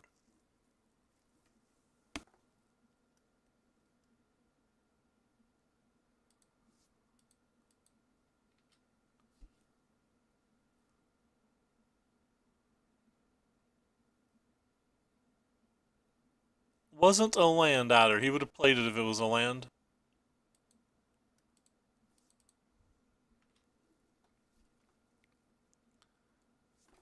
I guess I shouldn't have 6. I have this minor that I have to worry about. I can't really F6 anymore. I think there's like an F8 button or something to where like you can't play unless your opponent plays something, but I don't actually know what it is. Pass until response. So it's F4? Your opponent has literally drawn 7 spells in a row after getting the perfect amount of lands.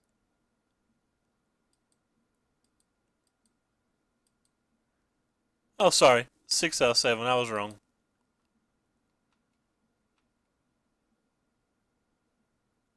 I think it's worth trading Heart for the Everspear Harvester.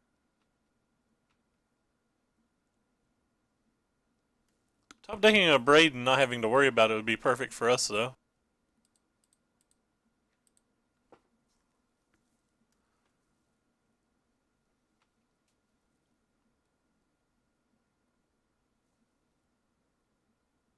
I don't actually want either of those, do I?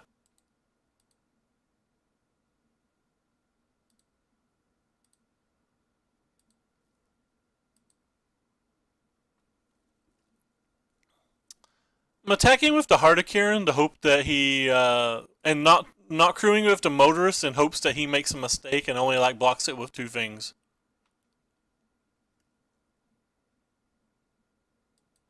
It doesn't seem real likely, but does seem like something to hope for.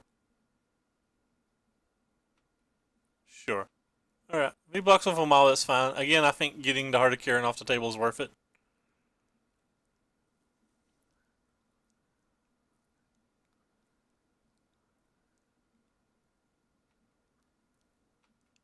It's just too easy for him to draw on a Braid and start gaining life.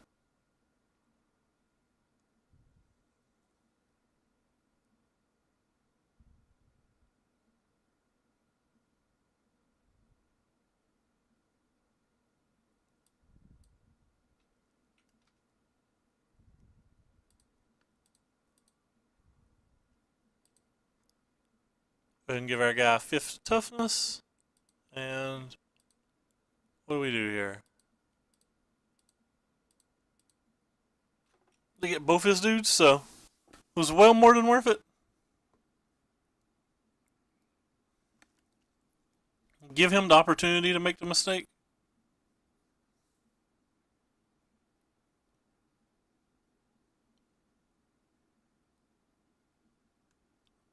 It was at no cost as well because like we can flip the minor back if we need to, and we can already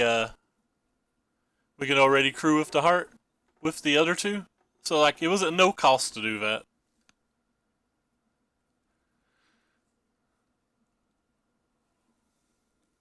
Yeah, it gives him another blocker, which is fine.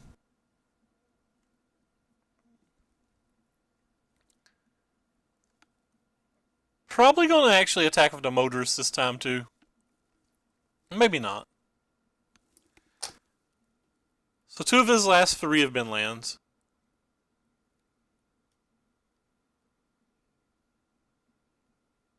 Red Rober, send us a Planeswalker on over? Are you a Planeswalker? You're not a Planeswalker.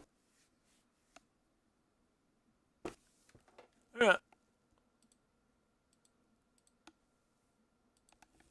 Crew him up for a drive. Let's just get across the table with this guy.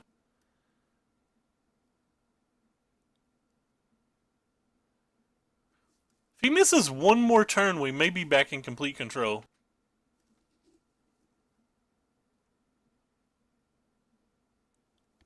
Or like, hopefully he'll just like draw a Lone Tusk or a Servant or some card we don't care about. Like he's got more cards we don't care about than we do care about in his deck. The only cards we really care about would be crewing like that was wrong, by the way. Now I can't protect myself from a Glorybringer. So that was a bad play by me. The only cards we really care about is Rogue Refiner, Scarab Gods, Glorybringers, and Whirler Virtuosos, which is... There's a few cards, but...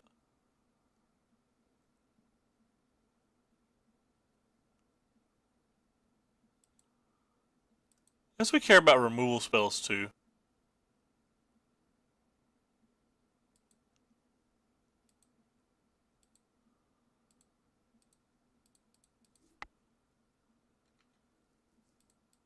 He saved his energy this time.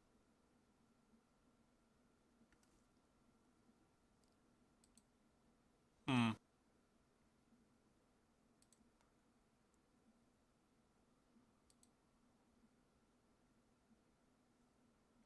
Well, if he saved his energy, I guess.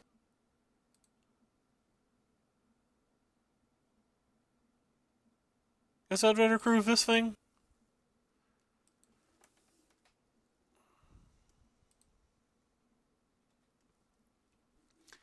I'm willing to trade the Pia for one of his rogue refiners.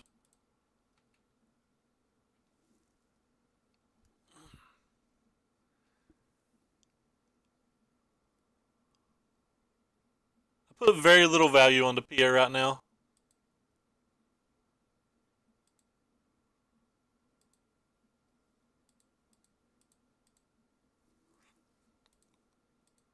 I'm tapped out. If he has it, he could just save us both the time.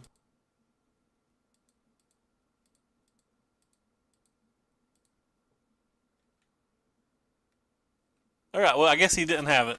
Maybe I was wrong. Maybe I should have put more value on the Pia then. Him not making a token with the Whirler Virtuoso was just so suspicious in my eyes. So you'd better have hit something this turn or the heart's going to get there.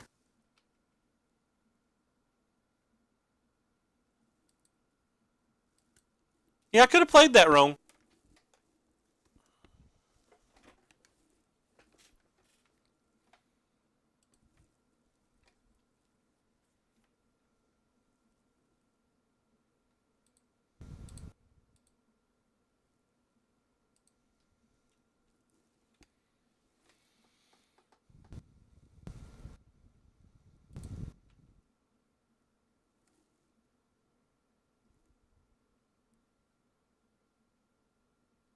Practically can't have it this turn, right?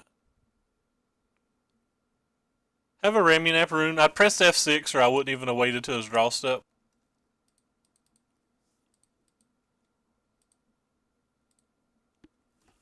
Didn't expect to win that game.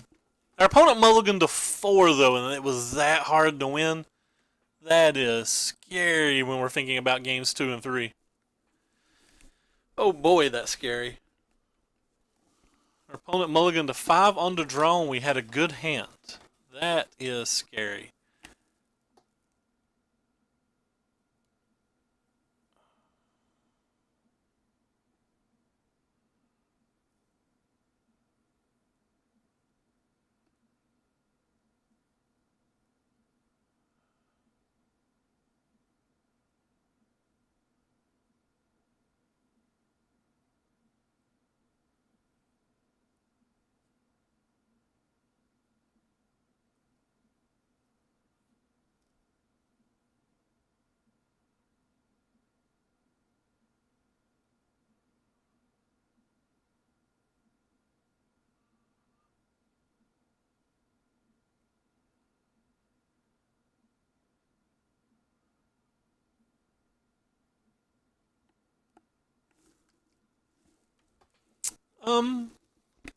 So I definitely think I want the Avacens here.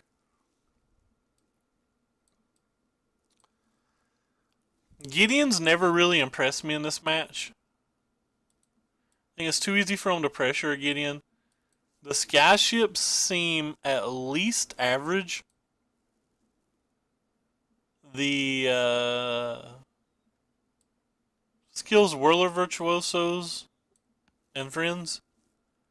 Stasis Snare's probably just better though. Kills Whirler Virtuoso and Friends as well.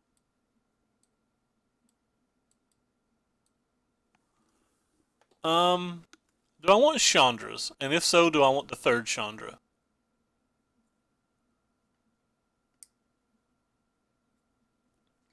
I'm leaning towards no.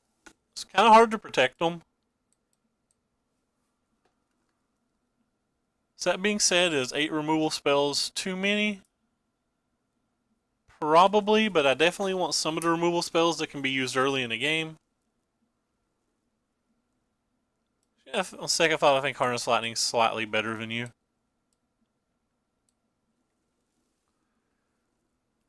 Maybe the Skyship's not good enough? Let's shave one or two of you. Two's probably enough. One more card.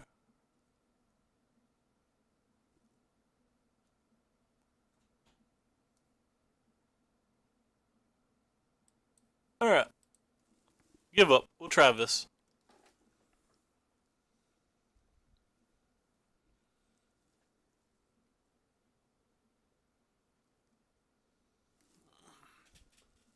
This hand seems reasonable. We have a spell to stop like Long Tusk Cubs and stuff early. We're on to draw, so we have 3 draw steps before we need another land.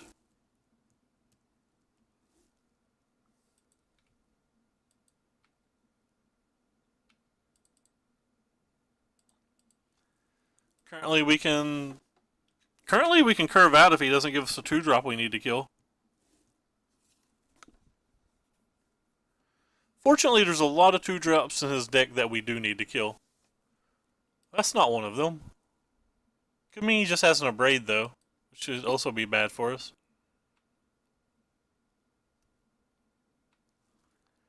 Anyway, feel the Fraven Inspector burn. Get on over there, buddy.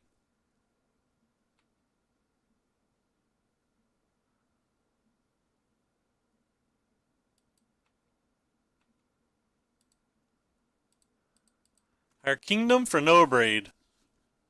Could have brought in Negates too, which I think bringing in Negates would be laughably bad.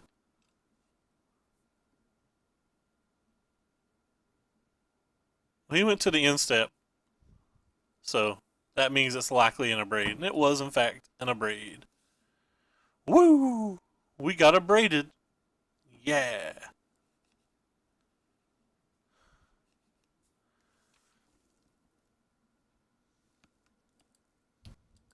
Red Rover, go get 'em, Inspector. Inspector Gadget, do do do do do do do.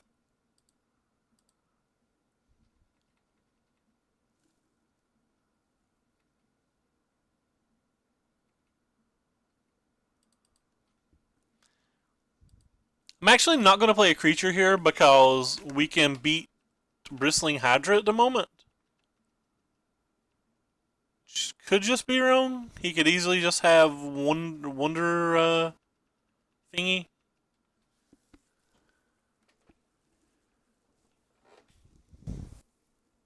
It's actually definitely wrong the more I think about it.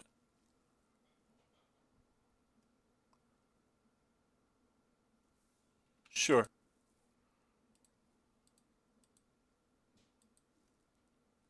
I chose you. How many times can I click that? Destroy target artifact. There you go. Good job, Moto. Moto's bringing all the boys to the yard today. Well, that's just awkward.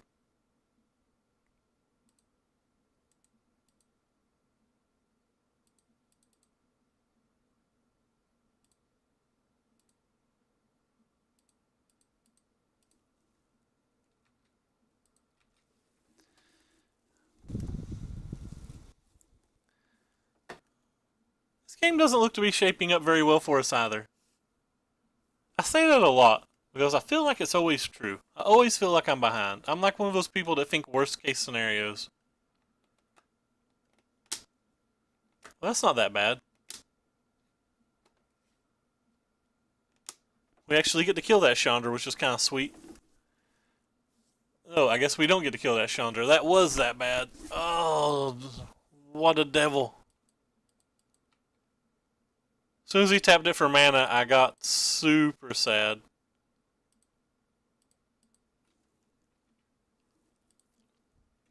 I wouldn't think Chandra would be very good versus my deck. It's like a card I would snap sideboard out.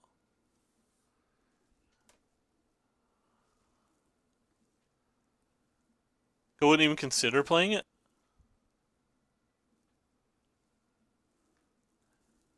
I think it's better in my deck versus him than it is in his deck versus me, and I didn't even really consider keeping him in my deck either.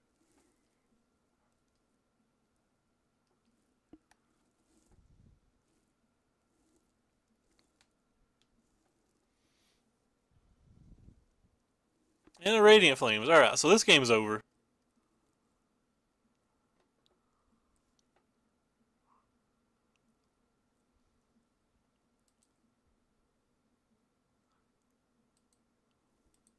Ah, we play on.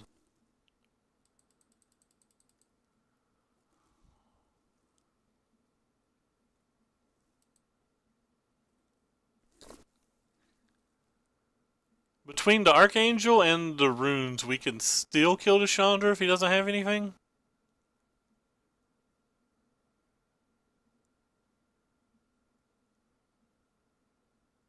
So we need no Whirl of Virtuoso here?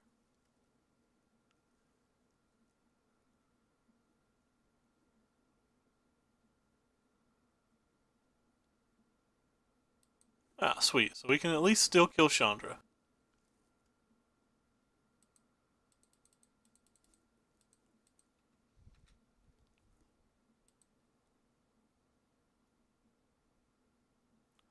Not happy about it, but can do it.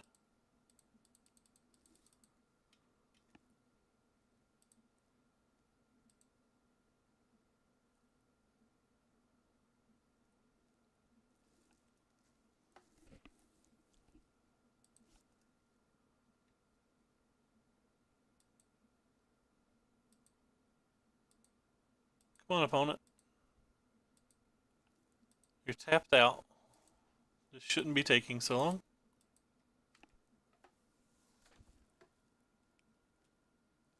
Opponent's pretty far ahead, though, and he still has 3 cards in hand.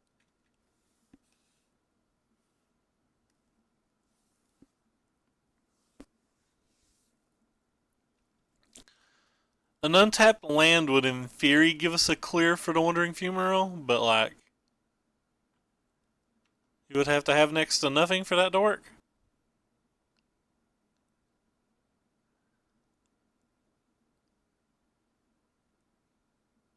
So let's just hope he can't kill Davison and that we hit an untapped land. Well, that's a good first start.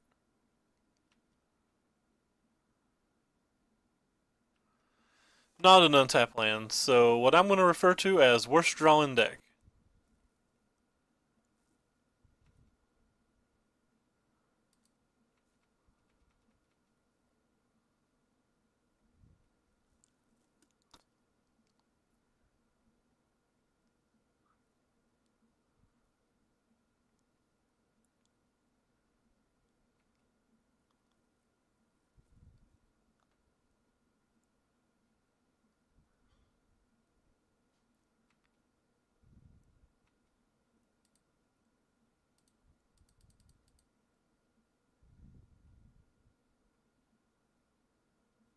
I'm actually going to flip my Avacyn here, even though it can't block, because he didn't have a removal spell this turn, so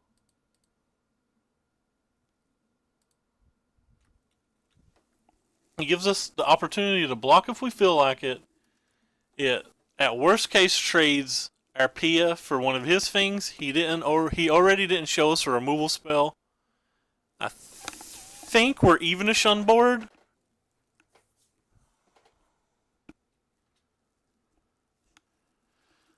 I don't know if I even have to block. Like, I may not have to block. He tapped it for red mana and then let it flip. It's kind of odd.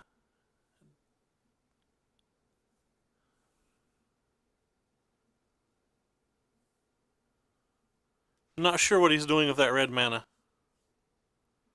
It's like he's spending energy.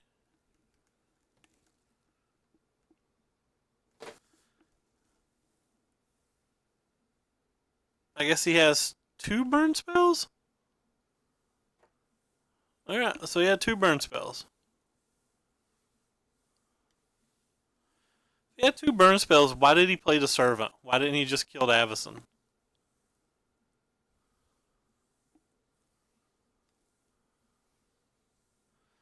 So the best draw on my deck's probably an Effer Hub, because it's the draw that would let me attack this turn as well.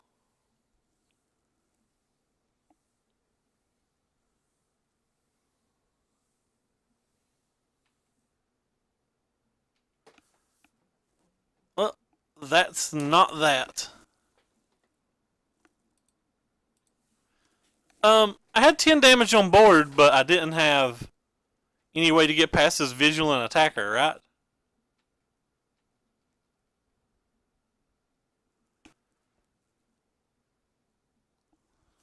So we're not in great shape right now. Yep, that's the plan, but he has 2 cards in hand and they're not lands, so I guess one of them could technically be a land.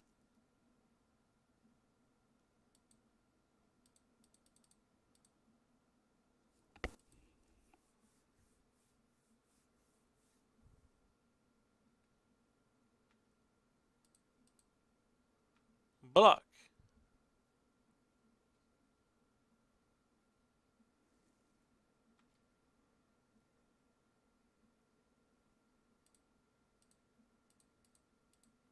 Wee.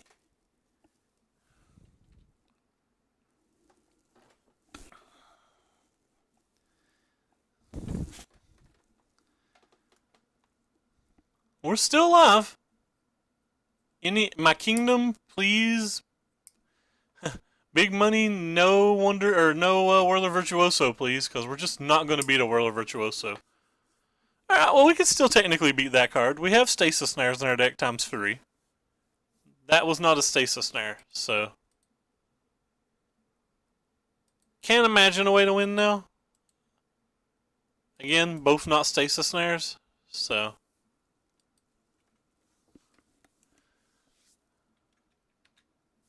Looks like we died to Deshandra that I fought and still think is bad versus me. I think he's favored versus me in general though. So like even when you put a few cards that I don't consider optimal in your deck, like you're still gonna be good, right? Is Pia really the best card in any graveyard?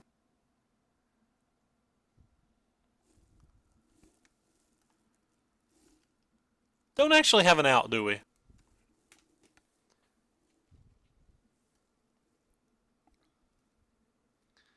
Guess we could block the Scarab God and maybe draw an Archangel Avacyn and do something? To trade both of our things for the Scarab God to get it off the table?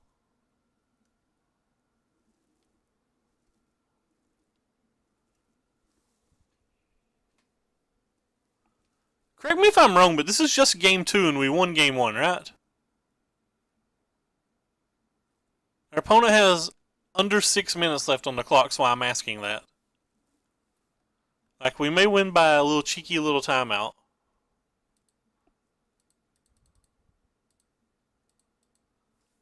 I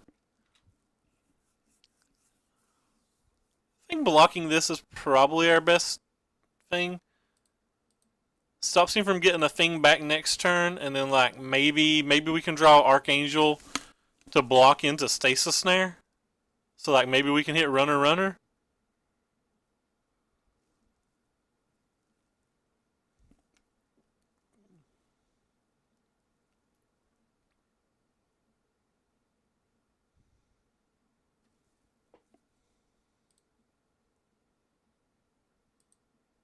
Or we can just hit a land. Alright, we're gonna scoop. I'm giving him a probably saved him like 20 seconds, but I'm not actually playing for the timeout. I was just mentioning it for the stream. So I'll go ahead and scoop and give him the 20 seconds or whatever. Alright, so now what do we got looking at? Our sideboard didn't seem to really work out very well. Chandras again still just don't really kill anything. Maybe I want an extra Stasis Snare over something?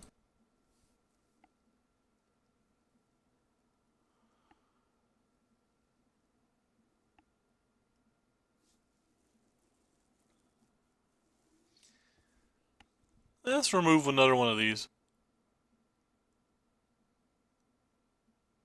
Alright, run it back. Let's see what happens.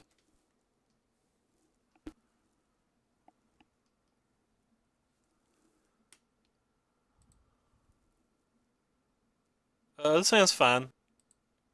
Doesn't bring all the boys to the yard, but it's fine. It's like decent if they don't have removal, I guess, but...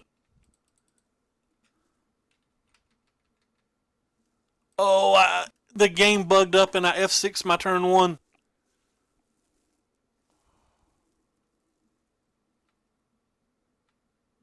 Wow. I thought I was in my main phase and I like double clicked my land twice and it just didn't work.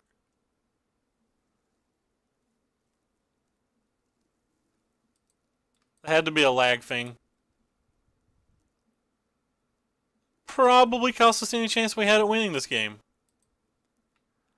I said the game bugged up, but it wasn't a game bugging up. It was opponent randomly pausing in draw steps that I don't think he should be pausing in.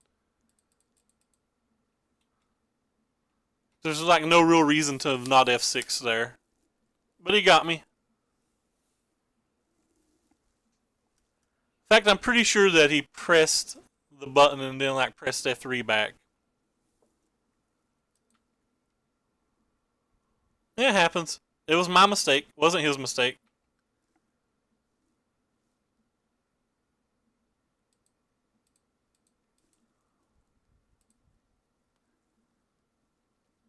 He definitely has an abrade, by the way. He had 4 mana and he didn't add anything to the board. He obviously has something. F6 value.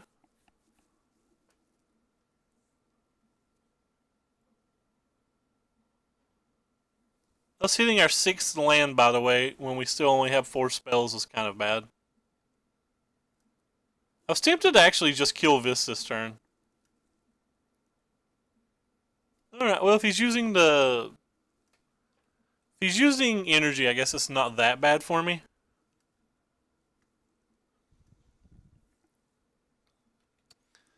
Pretty dream crushed that I F6 that turn 1.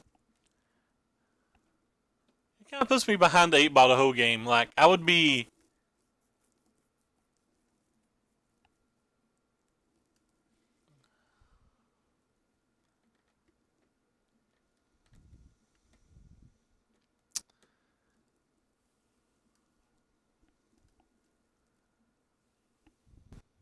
Guess we hope it's just Scarab God? Glorybringer. Perfect. Well, at least he's out of energy. He's down to only blue and green mana.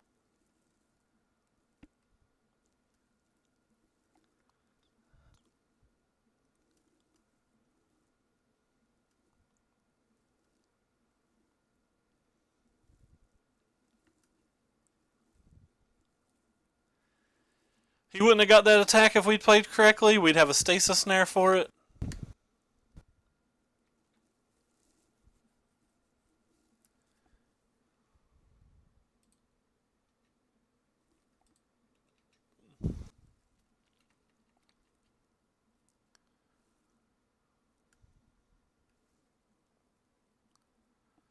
And he has energy again.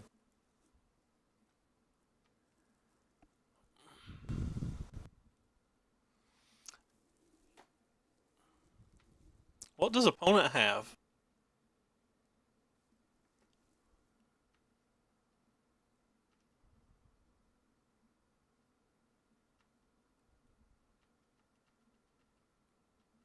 We'd have been resolving a sky ship that turn as well. Well, the opponent sideboard in negates. Again, I think negate's very bad versus me, but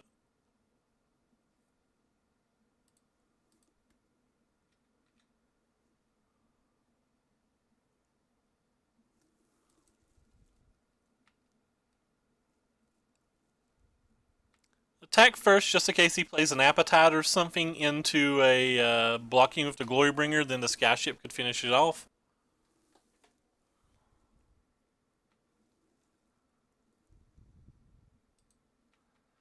Gonna need to hit something over the course of these last few turns, though.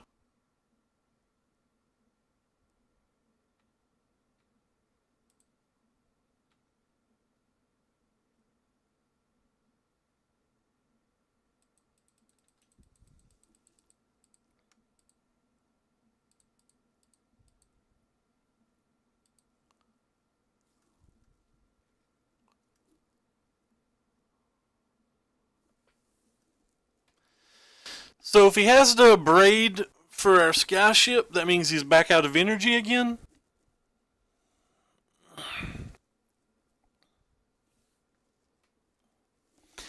We can do the vehicle chain next turn.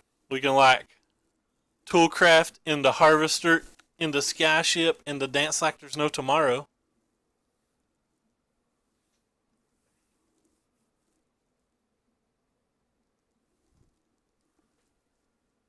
That was a good one for him. That gives him all the energy in the world again.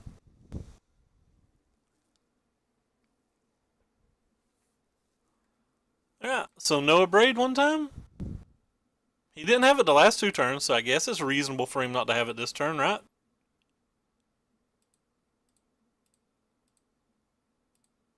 But we'll find out.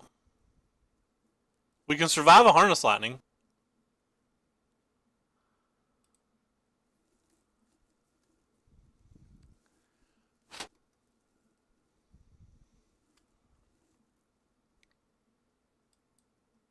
We certainly don't want a land, and we certainly don't want a land.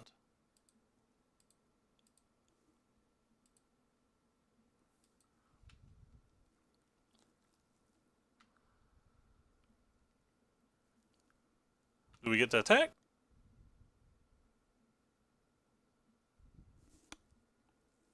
We do get to attack. Just going to attack with him. Let's save the Fraben Inspector to crew the Everspear Harvester.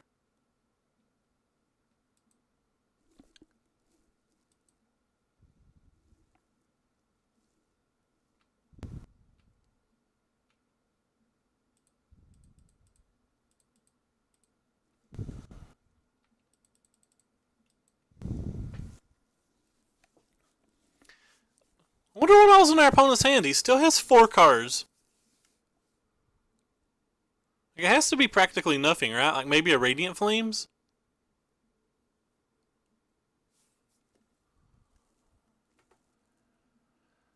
Harness Lightnings and Radiant Flames, I guess? Because the Harness Lightning didn't do anything last turn, but like he could have killed the Toolcraft, or the Motorist at the end of his turn. Huh. He's down to 11 seconds as well.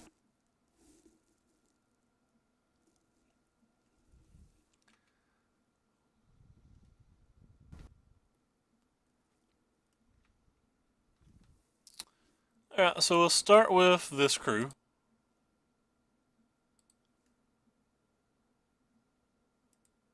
Just always yield to that. And they're going to time out because they've still just not hit F6 or anything. I think we were going to win this game anyway. We'd already saw that they didn't have an answer to the equipment.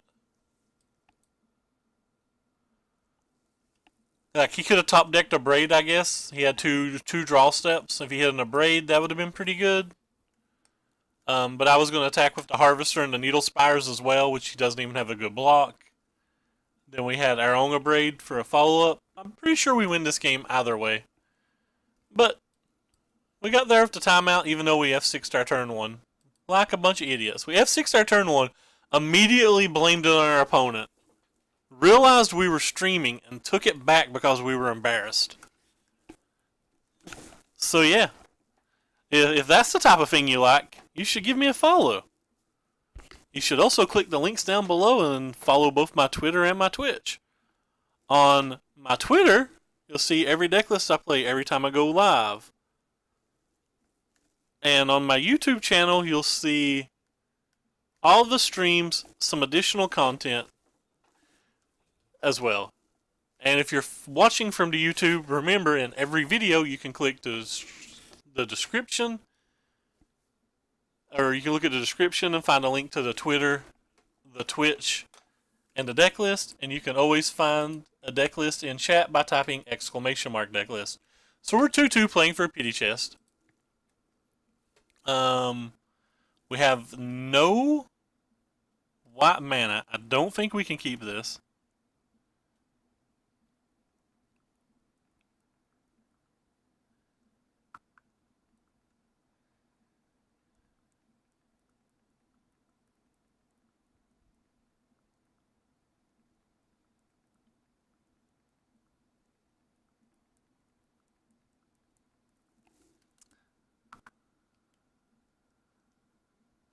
Love that Saudi scramble for sure. Yeah. Uh, I don't think I can keep this. My kingdom for either one of those mana to be white. Oh well, sweet. We get rewarded for a good mulligan with a 5 card hand. And we'll keep it. It is not good. I don't actually want that either.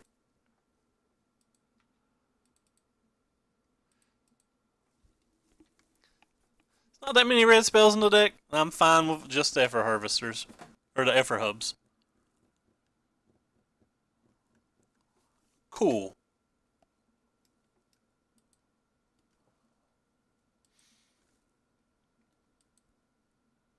Basic Swamp. So definitely not the Teamer build this time.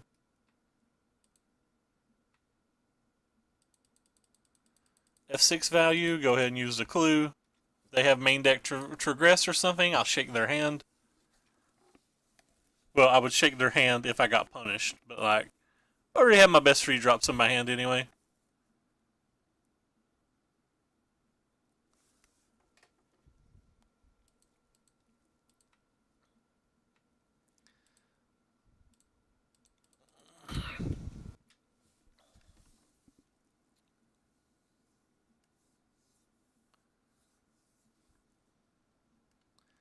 Don't think I'll block if he attacks. Play around Grasp a little bit, I guess.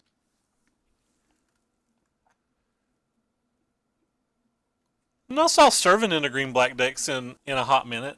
I don't think I've seen them since Brad Nelson's top 8, like, that might have been pre-Omnicat, even. I don't hate them. I always thought they had a place in the deck.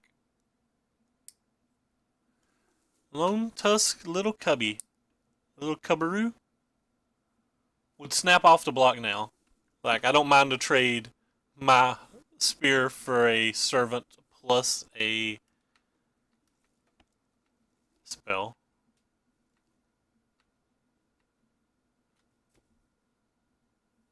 Alright, we're just going to put things on the table. I'm least likely to block with you, so you're who I'll crew with. I'm willing to take 1 hit from the Cub.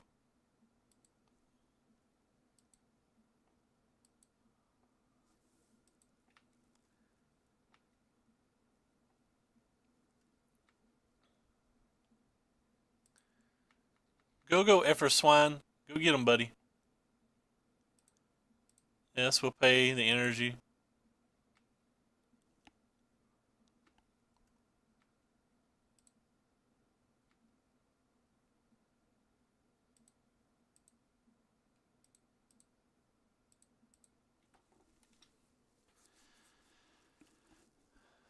Four-turn clock. Maybe it's enough.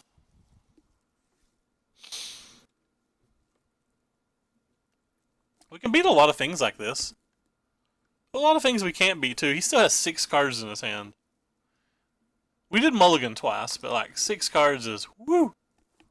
That's a lot of cards. Alright. Rish gonna give it to you.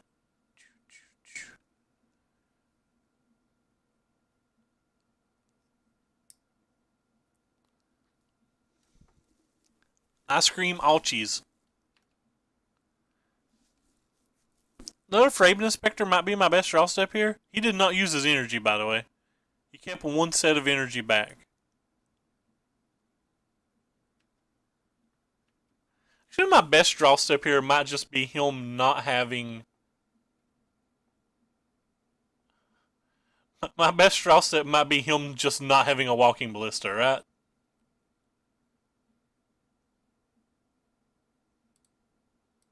Alright, we'll crew.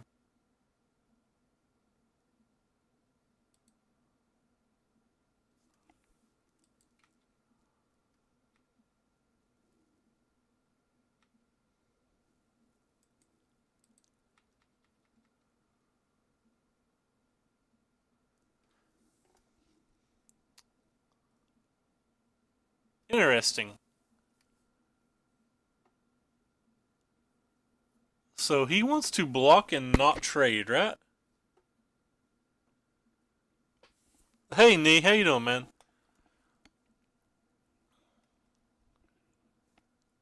Puts him down to 7 life, dead in next turn to just the flyers. I think it's worth using the stasis snare on then.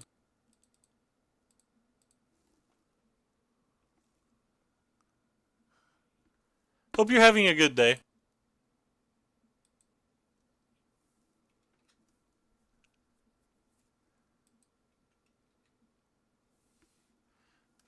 Puts him dead to close to just the flyers, because I can pump up the other flyer for 2 and make it 6.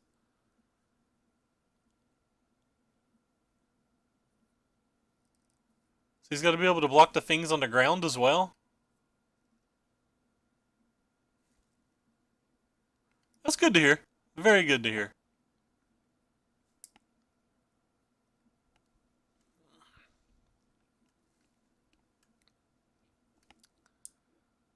So he's attacking with the cub, so he needs a fatal push to not be dead then? Oh, okay, he's not attacking with the cub. He just pumped up the cub for some arbitrary reason. Uh, alright.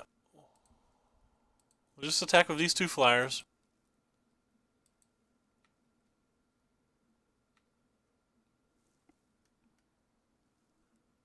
I've been pretty excited for a few of them too. I'm actually looking forward to getting to brew a little.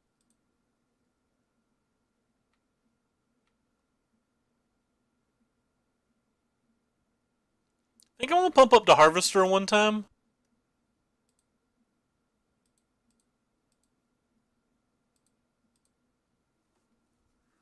I don't think I'm gonna bother to give it lifelink though.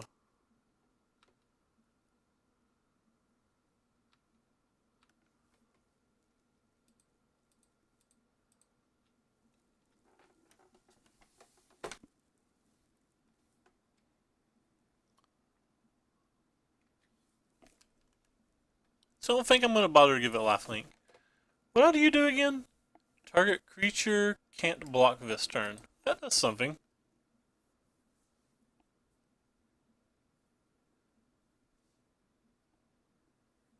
I'm going to try to give Takey Saki a go-in standard. I don't even know what all that means. I don't even know what all that means.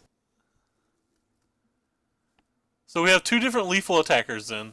So basically just don't die. Alright. That seems like I won't die.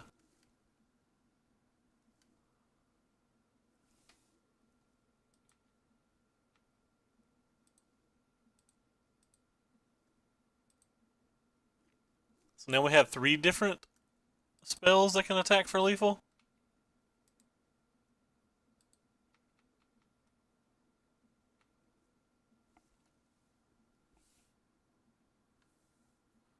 Oh! That's the name of a card. Gotcha. Sorry, I didn't understand that. I saw the word Saki, and the only thing I could think of was hacky sack.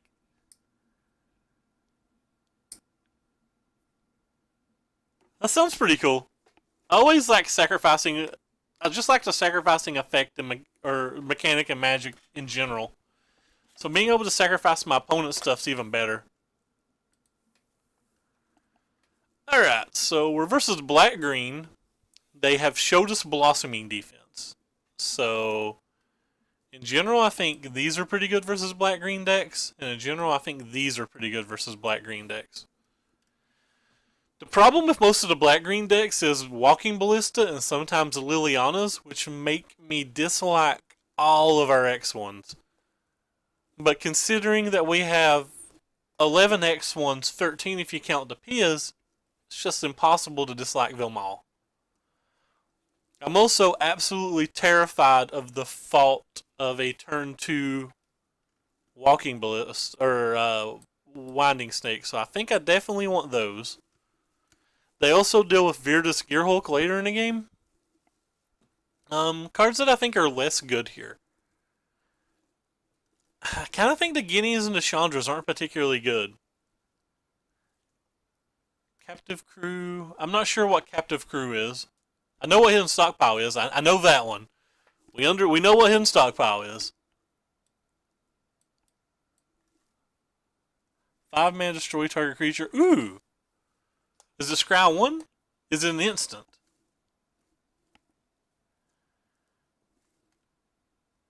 Captive crew, human, 4-mana. Oh yeah, that's the one that they activated today. I like that. I like the we plunder then we dance. That was a pretty cool name. I kind of just want to cut these.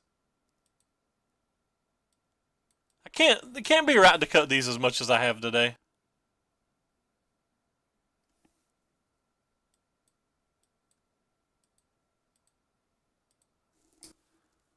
Down to 19 creatures.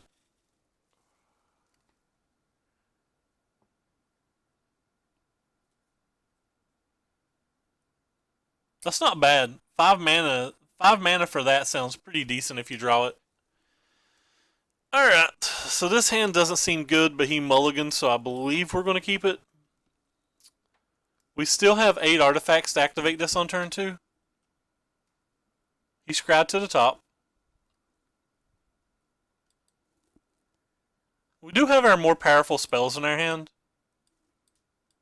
Just have to leverage a game to where we can draw to them. Certainly didn't want that extra land.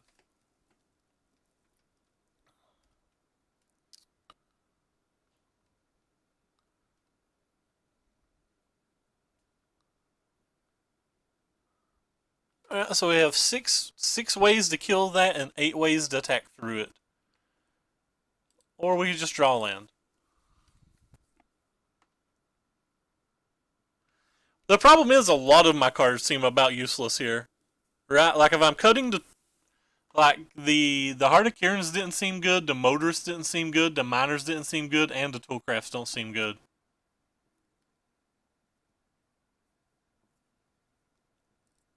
I don't have enough cards to bring in for everything.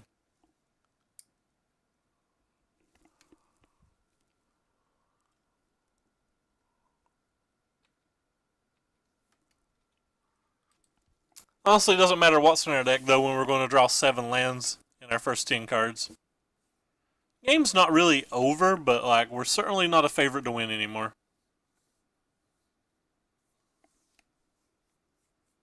Like, I don't want any of the X ones versus him. Yeah, Glint Sleeve Siphoner is pretty sweet.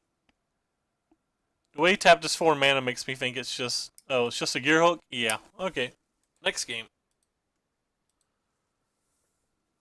It's like I really don't like any of these X ones.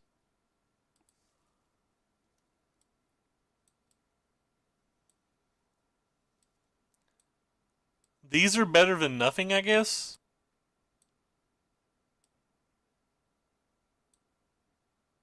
Because they still scry.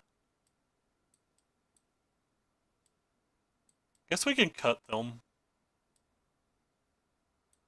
Maybe the Gideons are okay on the play, but the Gideons don't seem good in this match either.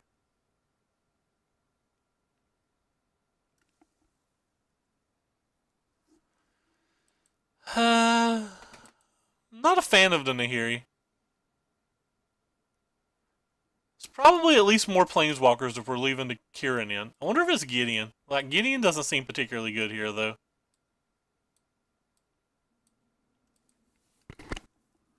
Stasis Snare and Nahiri seem okay. They seem okay. They don't seem great, though.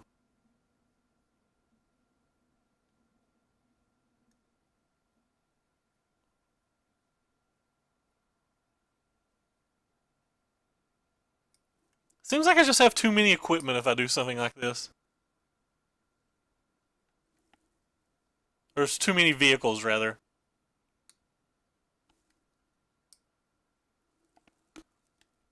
Like, if I take out all 9 of my vehicles and my motorists, which is what I would more than apt want to do, like, I have so few ways to win the game.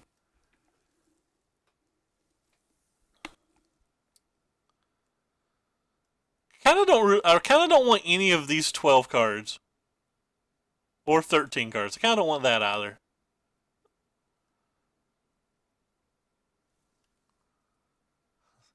Definitely need more approach.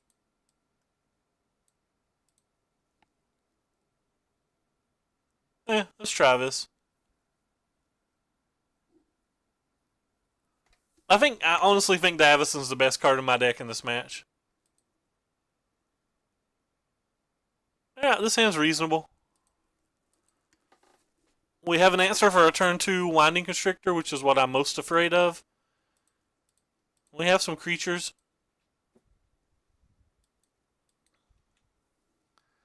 I have 5 Planeswalkers in the deck too, right? And I don't actually like any of the Planeswalkers. I'm only put the Planeswalkers in because they make the Heart of Kirin slightly better.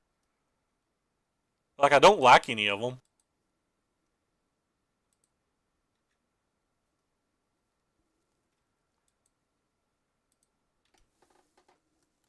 Could have put the land in.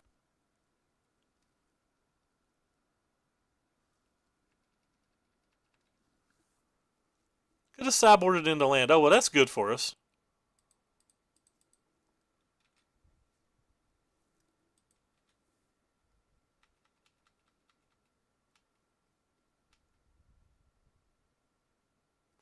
I kind of want to play the Veteran Motors here just to try to make sure we hit a land next turn.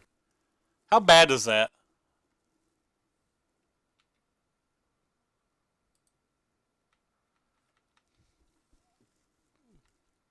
It's like if I play it, I'm probably playing it into it just dying. Yeah. I think it puts me too far behind to play it into it just dying.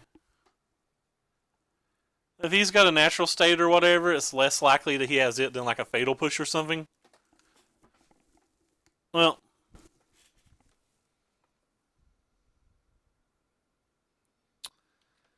that's disappointing. It's less likely for him to have a natural state than it is for him to have a fatal push, though.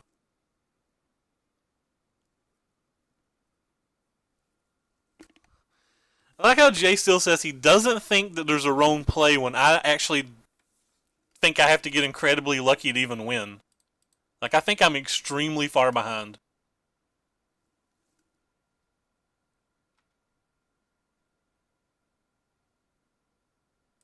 Neither of these are lands. Yep, I think I'm exceptionally far behind. Like, I would be surprised to win this game from here. He had the fatal push too, so he just had them both. Opponent has more 1-mana removal spells than we have lands, it looks like.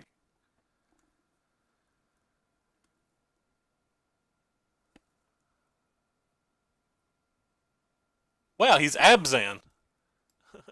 Who saw white cards in his deck?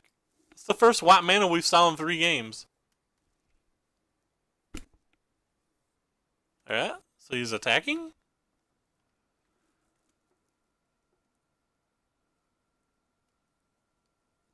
Which means he has to have another creature.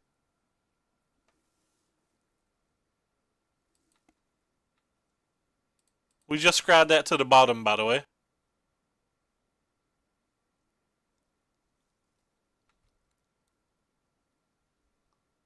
Two more non-lands.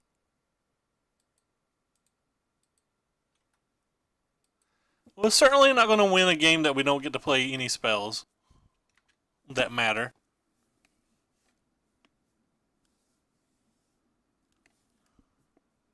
And he still has 4 cards in hand. So our Abzan opponent had another third fatal push. So, like I said, our opponent had more 1-mana removal spells than we even had land. That's pretty unlucky. I'm just going to play the Gideon. Has the higher upside if he doesn't have any real way to kill it.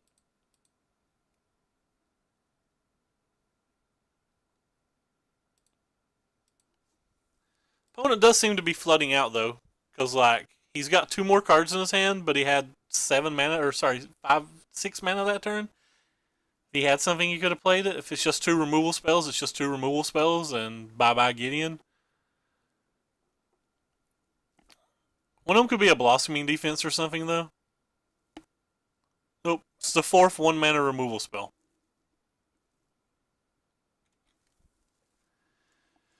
So we're in pretty good shape now if we draw an untapped land.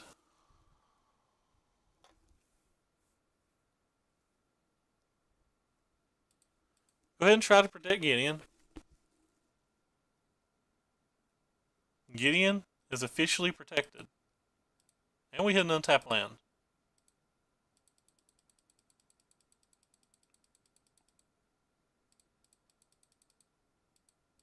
If he had Blossoming Defense, he would have used it to kill Gideon last turn when we were tapped out.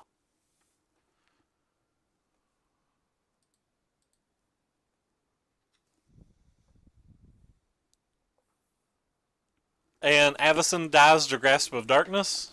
Again, if he had Grasp of Darkness, he would have killed Gideon last turn. This technically is less safe versus Gideon, but I just want to get things off of the board right now. Skyship might not have been a great play there. Holding the Avacyn might have been a better play.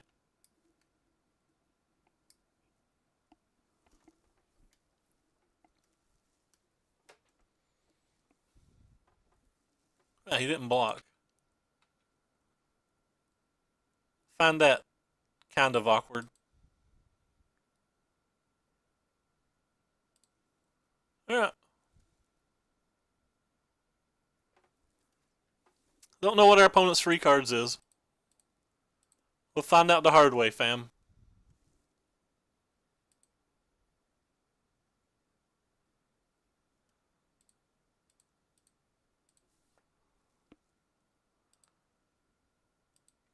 Alright, I'd be surprised to lose this game now.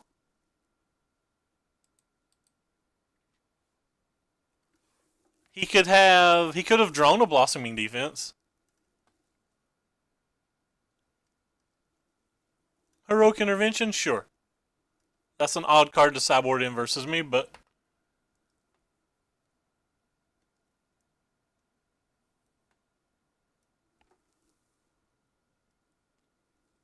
Don't even really care if he kills the Gideon anymore because we have to back up Gideon.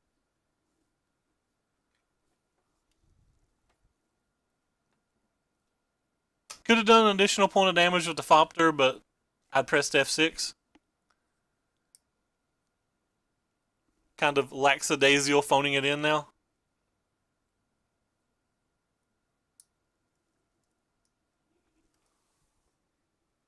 Kind of just phoning it in now.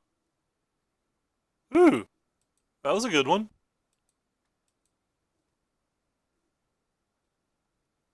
Alright, opponent played some spells.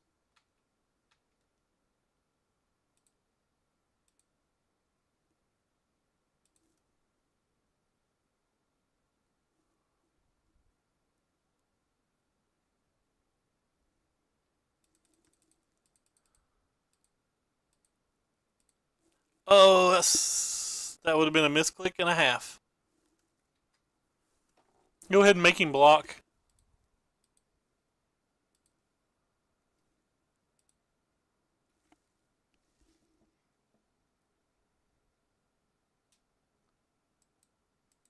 Alright, so our opponent flooded out when we got there.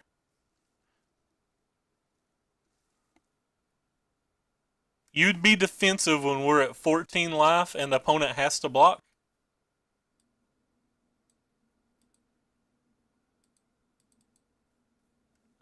Like he's hell-bent.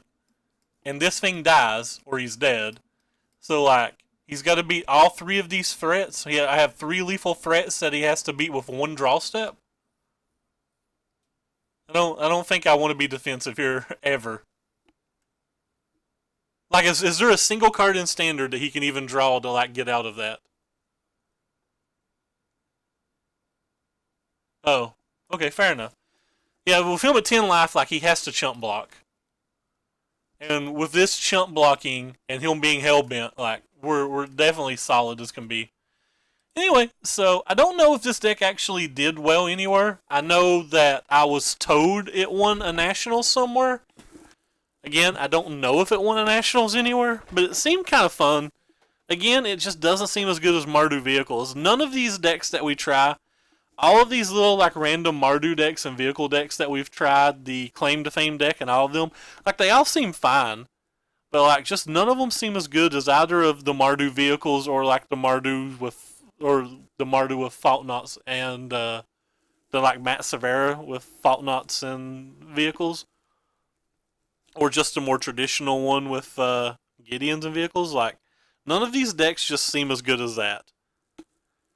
The games where you draw turn 1 Toolcraft, turn 2 Heart, turn 3 some random play, like you don't lose with that no matter which version you're playing very often. I mean, you can lose with it, but I'm talking about on average. But yeah, the deck was fun. I'll probably at least try it again. For anybody that's still in chat, I was trading with GoBot a lot today.